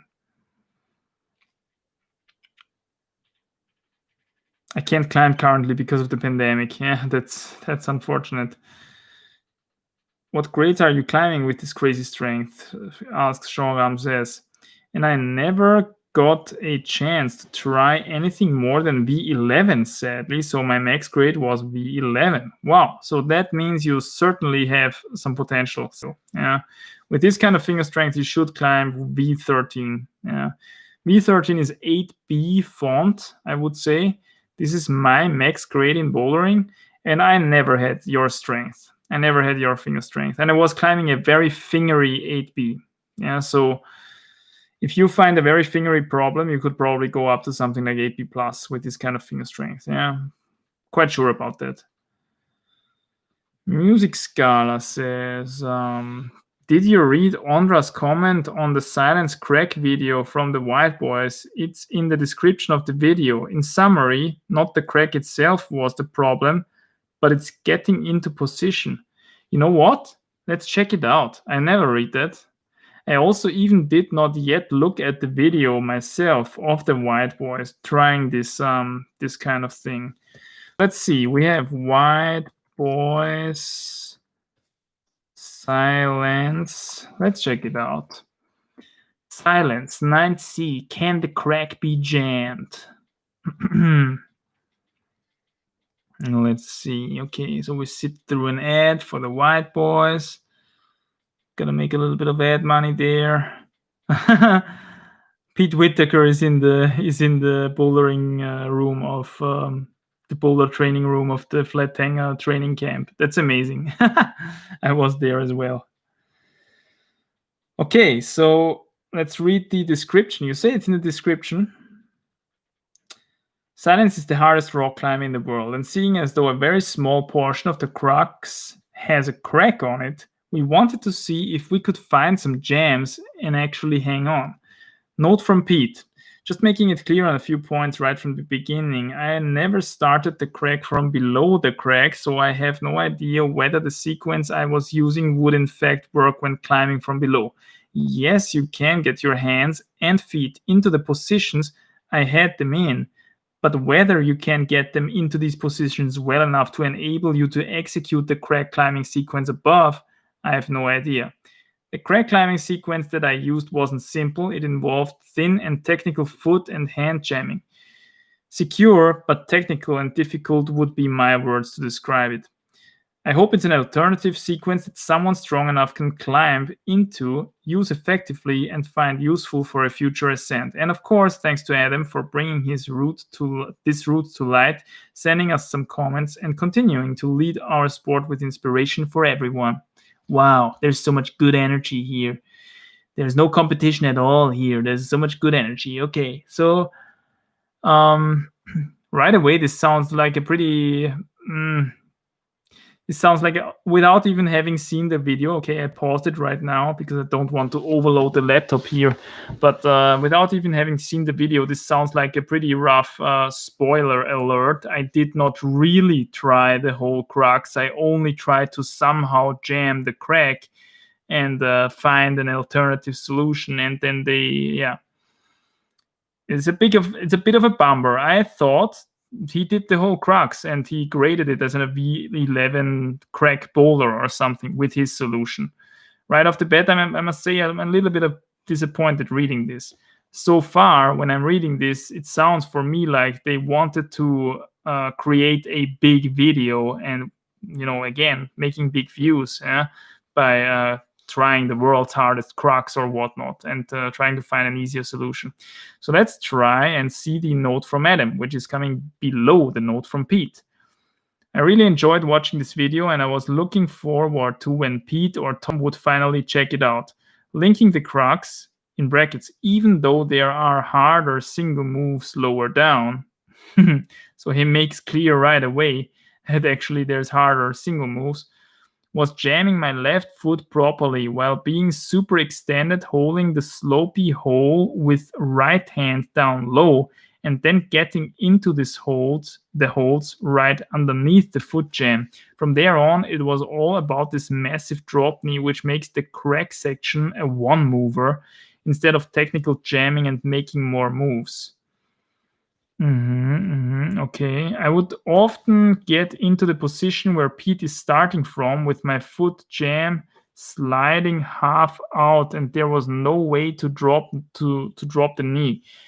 Because I was in the air before I dropped the knee. Yeah, that's understandable. At the same time, if the foot jam stuck perfectly, I would never fall in the drop knee anymore. So I do not think that the new jamming beta would help me, because you still need the foot jam in the correct place in order to move your feet higher. Sounds reasonable. Sounds like they did not do the whole thing. I thought they did the whole thing. I mean, obviously, when you're attacking something like this matters. Yeah, you don't go into the beta, into the crux of the root, and then find 2-3 moves that you can link somehow with a new crack climbing technique that hasn't been tried on that crux before. But you never really check out how you actually can get into these moves. That doesn't really matter. I mean, that is not really significant in terms of beta improvement, I would say. In my point of view, I guess the new beta might be similar difficulty for me. Yeah, totally. I totally agree. I still have a lot to learn about jamming though. But new beta requires wearing flat shoes, very good point, on both feet, instead of soft downturn shoe on my right, which is definitely necessary for something like this, I would say. Which would definitely make the other sections harder for me. Yeah, absolutely. Soft downturn shoes are amazing for climbing in flat hanger, by the way. On the granite, which is in flat hanger, they bite really well. I climbed the Scarpa Drago there. Great news is that the route is possible without dislocating the knee, though, which makes the route much better. Okay, amazing, cool. I won't watch the whole video now. Maybe I'll watch it at some point later. Yeah, but from what I read here, yeah, it's a bit of a half-hearted solution that they found there. What do you think about that?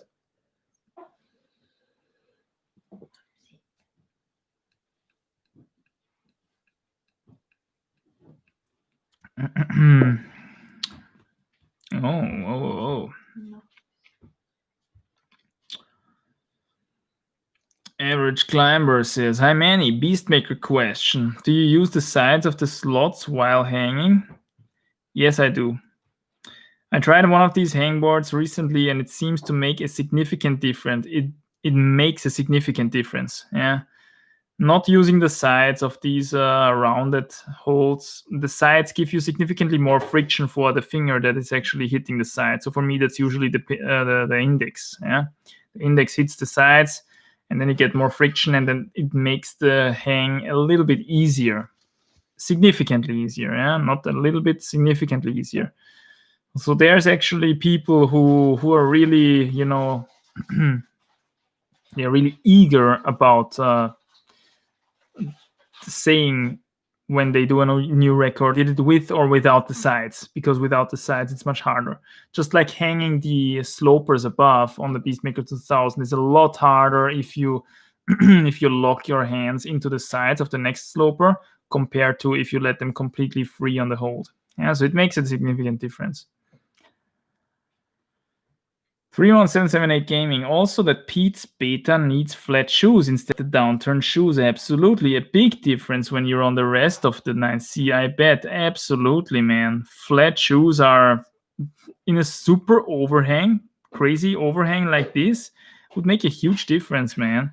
As I said, downturned soft shoes are amazing in flat hanger. It's usually cold enough so that they are not too soft, which is what happened to me with the Scarpa Dragos in Spain, in Albarracin bouldering. And they somehow really bite perfectly well into this rough granite surface, yeah, which you find in flat hanger. So, yeah, he's absolutely right there. Chili Chat, bro, do you climb 9B already, or you just pro fingerboarder? I think that's hopefully not directed towards me because my finger strength is far away from 9B. But someone else here in the chat has crazy finger strength. Yeah, that's true. He should climb 9B, probably, or he could theoretically. There's more to it, as we know, than finger strength. But yeah, maybe he could. Andrea Zillo, 83, says, "Hey Manny, do you think that training max legs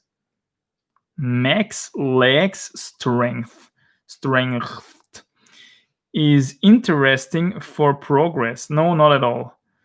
You don't want any legs, okay? You don't want any legs. Stay away from the legs. Let the legs degenerate to 2 little sticks, yeah, and just simply carry these sticks up the wall. It's a lot easier than anything else. You don't want to have any legs, yeah. Just so that they can look. Okay, to make it simple for you, can you stand on your legs on the floor without training your legs? I bet you can. You don't need any more than that on a rock climb. Not really. Yeah. Maybe you need to bite your toes a little bit into some small footholds, but this is really not legs. This is toe strength. This is foot musculature. Yeah. And this is something that you develop from alone if you're climbing enough. So you don't need to do any, leg training. A lot of people always ask me about leg training. Yes, I have big legs, but I don't train them really. I mean, now I actually did train them a bit with the running and with the jumping and everything. So they are a bit bigger than they have to be. But do I like to have them stronger? No, not at all. I don't need, unless I am a competition climber and have to do crazy dynos or stuff like that. I don't really need legs at all on outdoor climbing. They are just there to support my body from the bottom up. And they don't need any strength for that whatsoever. It's just like standing on the floor. It doesn't really need any strength. And in fact, it even needs less strength than standing on the floor. Because when standing on the floor, you actually at least have 100% of your body weight on your legs. But when climbing, you have less than that on your legs. Okay, you hold actually on hard climbs, you hold up to 60-70% of your weight in your hands, in your fingers on overhangs. And the legs are really just some sticks which cling onto certain footholds which are just a bit below you. Yeah. Any weight in the legs is gonna drag you away from the wall. It's weight that you have to carry up the route. It's weight that you have to hold in your fingertips and that you have to hold body strength with, something else which is often neglected in very overhanging routes. So yeah, in any case, stick figure legs are better for climbing. That's just the way it is. Just like they are better for calisthenics. Yeah, stick figure legs are much easier on the planche. They are much easier on the front lever because there is just not as much weight dislocating from the center of your body. Yeah, heavy legs drag your center of gravity to the legs. This is something that you don't want for calisthenics and climbing. As a calisthenics and climbing athlete, you want to have your center of gravity actually relatively high. So usually with people, we say that the center of gravity is around the navel area. Yeah, higher than that, the higher, the better, essentially.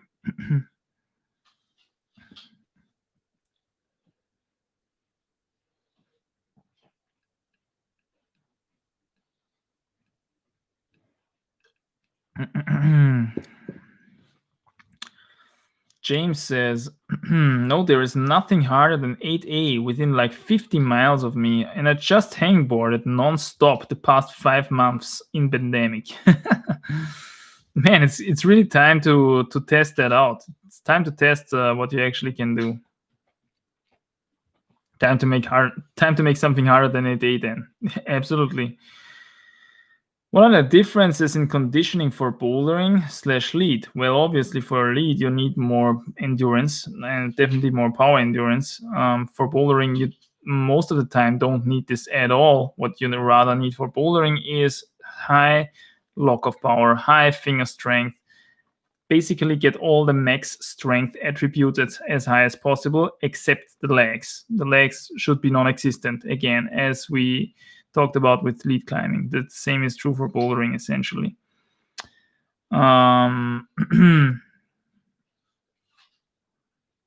JK says, how to stay positive during hard times. Life ain't going too well for the past 3 years. Interesting question, man. Interesting question. How to stay positive. Well, first of all, I would say it sounds a bit cheesy. But it's really true. Don't forget that anything positive can only be positive because there is negative. If there was only positive, then there would not be contrast. And contrast in life is always interesting and always necessary. Also, when we look in nature, we also see a lot of contrast. In fact, nature is very contrast rich, and this is why it is so awesome and beautiful. Something that is very bland and very homogeneous and very non-interesting is the civilization that we have created ourselves out of this nature somehow. And we see a blending together of things really in a number of areas, in a number of topics inside of this civilization. And this is why to me, at least, I don't know if I find any resonance there in people out there, but for me, it becomes less and less interesting. I'm really a nature boy in the meantime.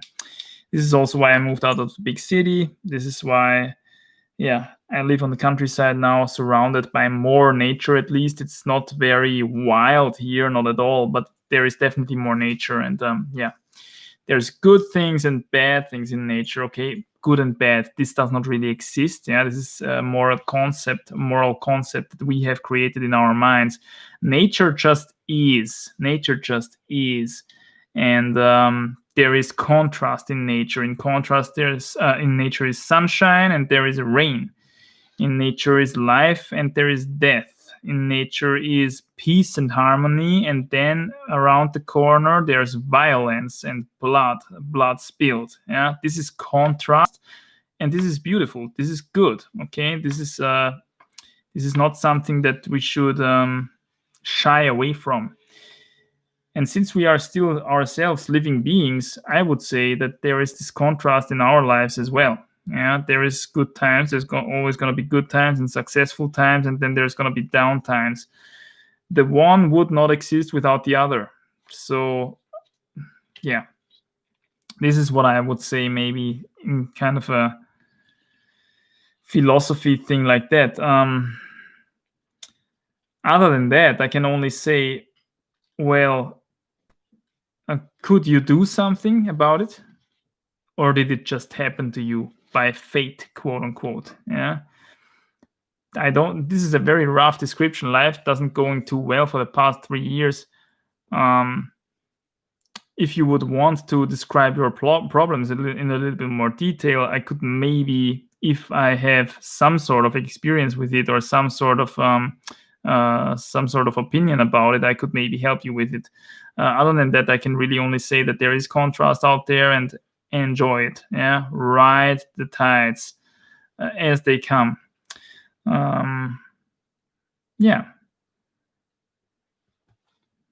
Chili Chat said, honestly, I think Pete just tried it for a bit of fun, so I wouldn't take it too seriously. Absolutely. I think they wanted to try it just for fun, and then once they thought, okay, we can link a couple of moves, let's make a big YouTube video about it. And that's just what they did, and it worked out perfectly. But in terms of seriousness, in terms of how it's really going to be realistically doable, the route now more realistically doable, I wouldn't really say it's significant.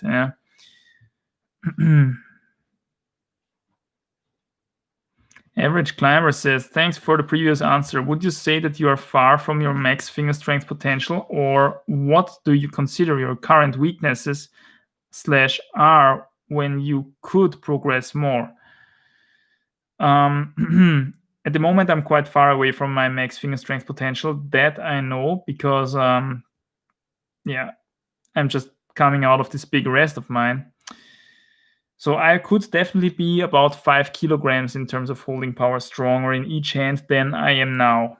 I'm pretty sure about that. We're gonna see if that works out. We will see at the end of the training regimen, but I think that's roughly where it's gonna turn out. Beyond that, though, yeah, beyond of what I already reached in the past in terms of real max finger strength, I'm actually not quite sure if I was ever as strong as I was when I during the Mission 8B. Yeah, during the Mission 8B, you can go back into my video timeline and look up the Mission 8B, and the first video of the Mission 8B, day one.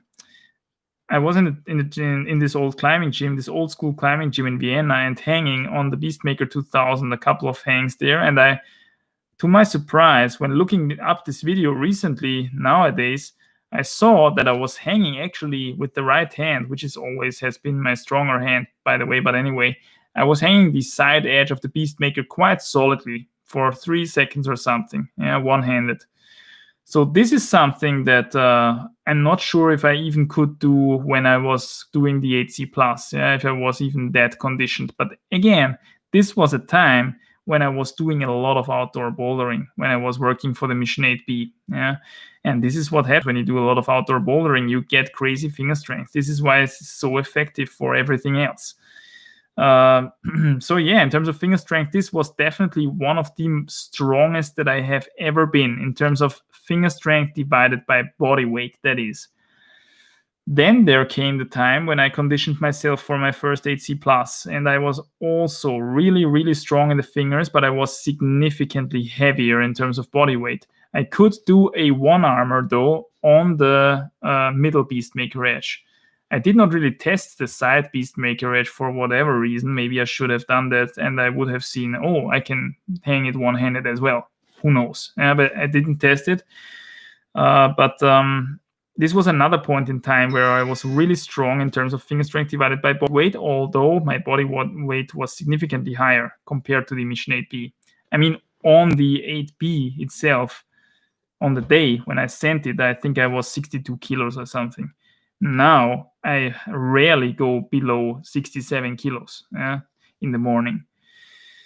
And I think during the 8C Plus conditioning, I had something along the lines of 64, something like that. Yeah, I was doing 1 meal a day back then to get slower and slower, lighter and lighter. Not slowly, not slower and slower, but slowly, lighter and lighter. And that worked out quite well. And it worked out at a point where I was pretty sure I could go even beyond this point with conditioning. So I could fast myself down even further. But it wasn't necessary, thankfully. Okay, it went down earlier, the project, which is, of course, always welcome. Yeah, projects going down earlier than expected, that's always welcome.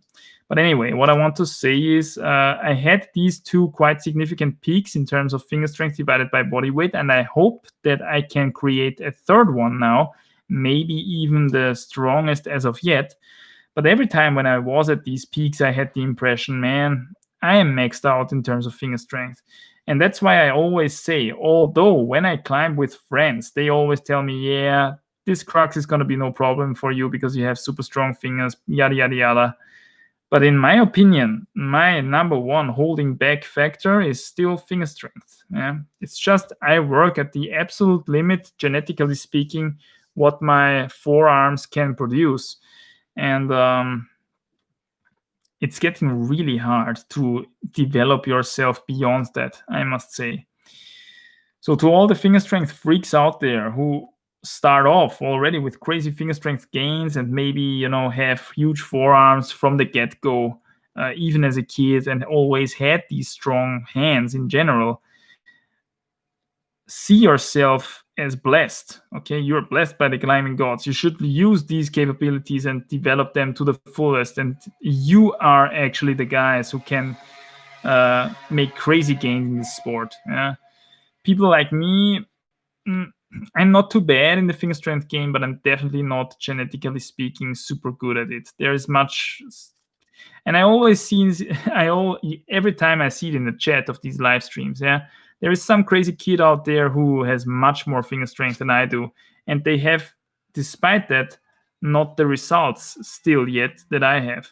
So obviously there's more to climbing than just that. But see yourself as blessed if you have this kind of thing, that because everything else comes easier. This is the number one thing for me, at least personally, that comes the hardest. And see yourself as blessed, man. TXL Cat, about the training your legs topic, I cannot do pistol squats, and sometimes it seems to be necessary. Still, I have never done anything for that. Not necessary, man. You will super rarely on real rock outdoors encounter a crux where you have to do a pistol squat. It's gonna happen super rarely. This is something that could happen sometimes in a slabby competition boulder problem. But unless you want to do that, super specific circumstance, if you don't necessarily have to do that because you're not interested in that, there's no need for training that. You're never gonna encounter that outdoors. At least I haven't yet. Yeah, not even in slabby alpine routes that I also did at some point in my climbing career. Not even there I encountered a pistol squat. My 2 cents about this. I think being able to do pistol squats is beneficial. Thinking about stepping up on a high foot on a slab, for example. Yeah, that's just what I was talking about. But even then, usually you have some sort of finger holds in your hands, and you're able to assist your pistol squat that way. Yeah, it's not pure leg work most of the time. Music Scala. Just put your legs into a cast so your leg muscles shrink to peanut size. Degenerate stick leg screw. Yeah. There is legends out there of people, of really old school high-end climbing pros. I mean, obviously climbing pros did not exist back then because there was absolutely zero money in climbing, but good climbers, they sat down into a wheelchair, and their girlfriends shoved them to the crag so that they don't have to step, because then they could shrink their leg muscles more. Yeah, I mean, these are urban legends out there. Yeah, nobody knows if that's really true, but I could imagine that this is actually working. I mean, after my accident, when I broke my left ankle and I basically did not step on this foot for 2 months, this leg was for sure 1 or even 2 kilos lighter than the other one. Yeah, so it works. You don't use it, you don't use it, you lose it. You use it or lose it. Yeah. Leg weight can be reduced, as it seems. So Tom says, hey Manny, what in your opinion I should do if during lead climbing all of the moves are super easy separately, but linking them is pretty hard thing to do? How to train endurance for rope climbing? Yeah, depends. If it's the linking that's the problem, then this sounds more like a power endurance weakness. If it was the shaking, you can't shake the pump away on a good jog, then it would be an aerobic endurance problem. And the power endurance problem, as you describe it, is usually best trained with something like 4x4s, repeating boulders, repeaters on the hangboard, something that gets you into a hard pump and keeps up that hard pump for a relatively long time. Yeah, for a session, essentially. So what these 4x4s are, you get 4 boulders, you rotate them really close together with really small rests so that you get a hard pump for to be honest, this stuff is so long ago that I don't even know the exact routine how you do 4x4s. Yeah, but you can Google that up. It's pretty simple. What you definitely need for this is a set of boulders, and ideally a nice system wall. Yeah, something like a spray wall where you have these boulders. 15 to 20 moves, comparably long boulders, yeah, with a lot of moves, and this will really get you into a hard pump, and then you can work with that. Super exhausting training. Yeah, one of the most painful and hardest trainings there is in the rock climbing scene. Power endurance training.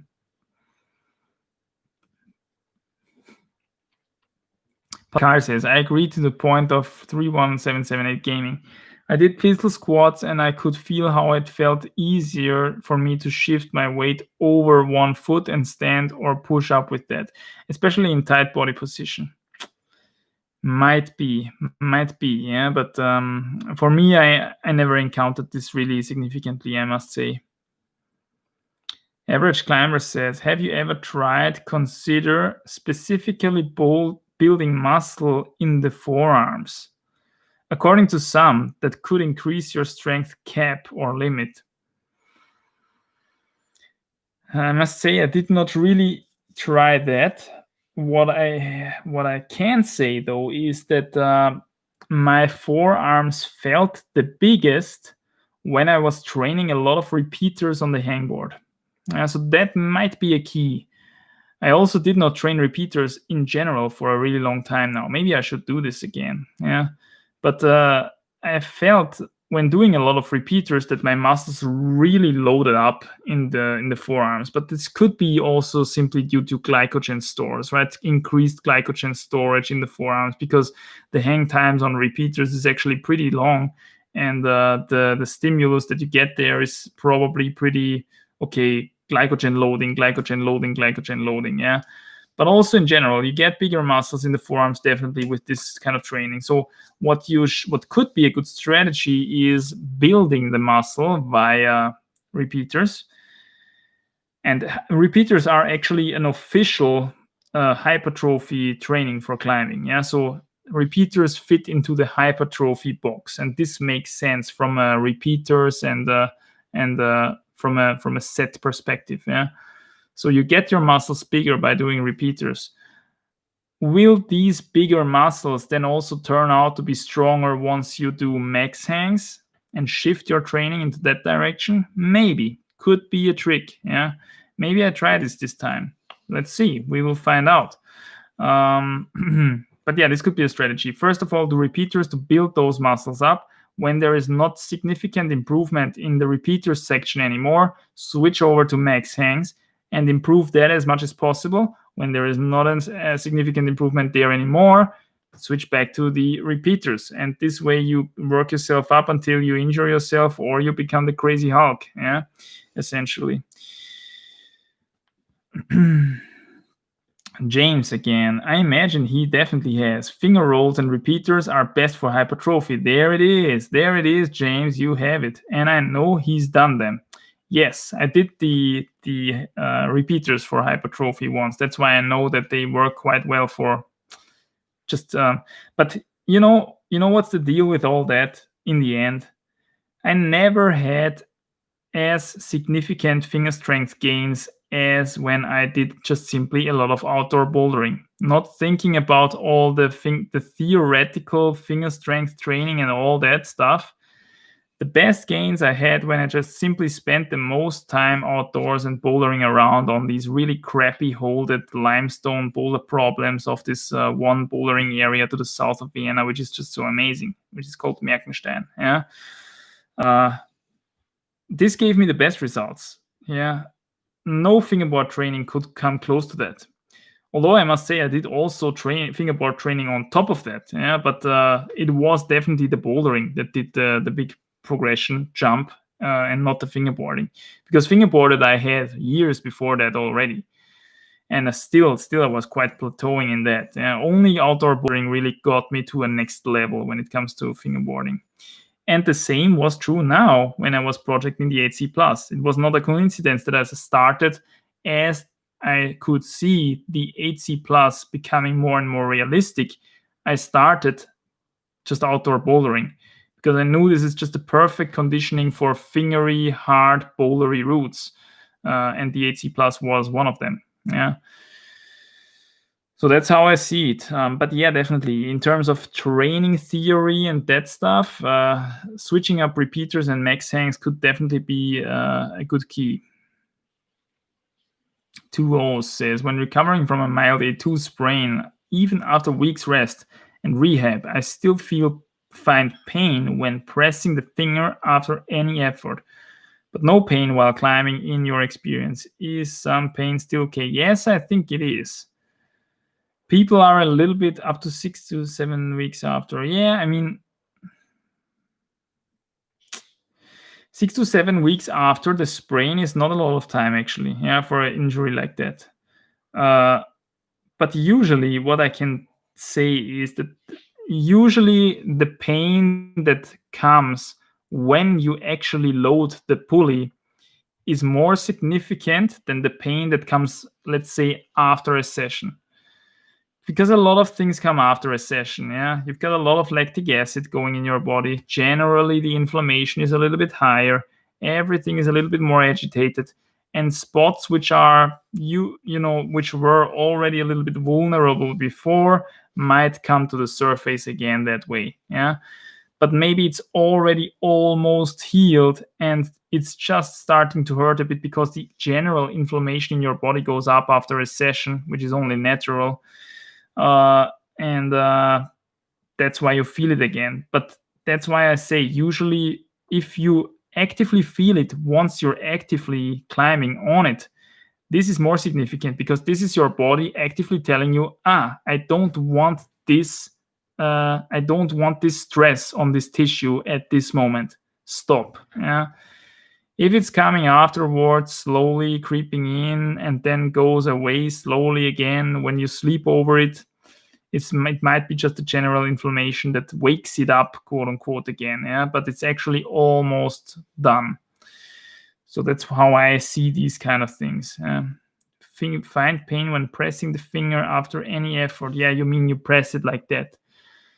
Then it's almost done. Okay. For me, the pain that comes once you load it, this is the most significant because this is the direct message from the body. Okay, please do not load the finger that way. Yeah. Okay, guys, we're running the stream for 2 hours. Thank you for your participation. It was an awesome stream. Drop a like, smash that like button. Press the juice out of that freaking like button so that we can get some algorithm going onto this awesome stream so that maybe more people see it. That would be amazing. Thank you very much for your work here on the stream. Thanks for all your interesting questions. I will answer a couple more. We're already pretty late here into the stream, and I don't want to over stress myself today. Although I must say, it was working amazingly. Tomas Fontes says, "Hi Manny, following one of your overarching principles in the last years and totally paid off. Finger strength twice a week." Yeah, finger strength twice a week, man. That's it. Being a doctor, there are some weeks that I can't do anything more than that. Yeah, it's never difficult to catch up. Yeah, twice a week. More is not necessary. Why? Because you cannot load your finger strength training, apart from climbing, which is also finger strength training, but finger strength training on a hangboard only makes sense if you really can load the crap out of your fingers during that session. Yeah, the input should be as much as possible, and for that to be possible and still cramp a couple of climbing sessions into that week as well, you can't really do much more than 2 fingerboard sessions a week. You can't really explicitly train finger strength more than twice a week. Yeah, so that's how I come up with this rule of thumb. More doesn't really make sense. You don't do this then anyway, and if you do, it's gonna be low quality sessions, and they won't get you any further. Yeah. Music Scholar says, "Thanks for the weekly live stream. One of my weekly highlights." Wow, that's amazing to hear. Thanks for your feedback, Music Scholar. It's amazing to have you on the stream all the time. You're really diligent. You're really consequent here as a viewer. Lieven de Lange, "Hey Manny, what's the best way to get over the fear of lead climbing? Don't really have it. Climbing grades below my level, but when the grades is close to my max grade, I usually underperform. Fear of falling, fall training." Yeah, take those falls. See that nothing bad happens. Condition your body to thinking that there is really no danger at all if you have a good belayer, which is actually true. But yeah, have a good belayer as well. Yeah, it doesn't hurt. Green Shield says, "Always appreciate it. Great stream. Thanks, man. Super helpful. Thanks, Manny." Chili Chat says, "Someone disliked if I find out who, they got something coming."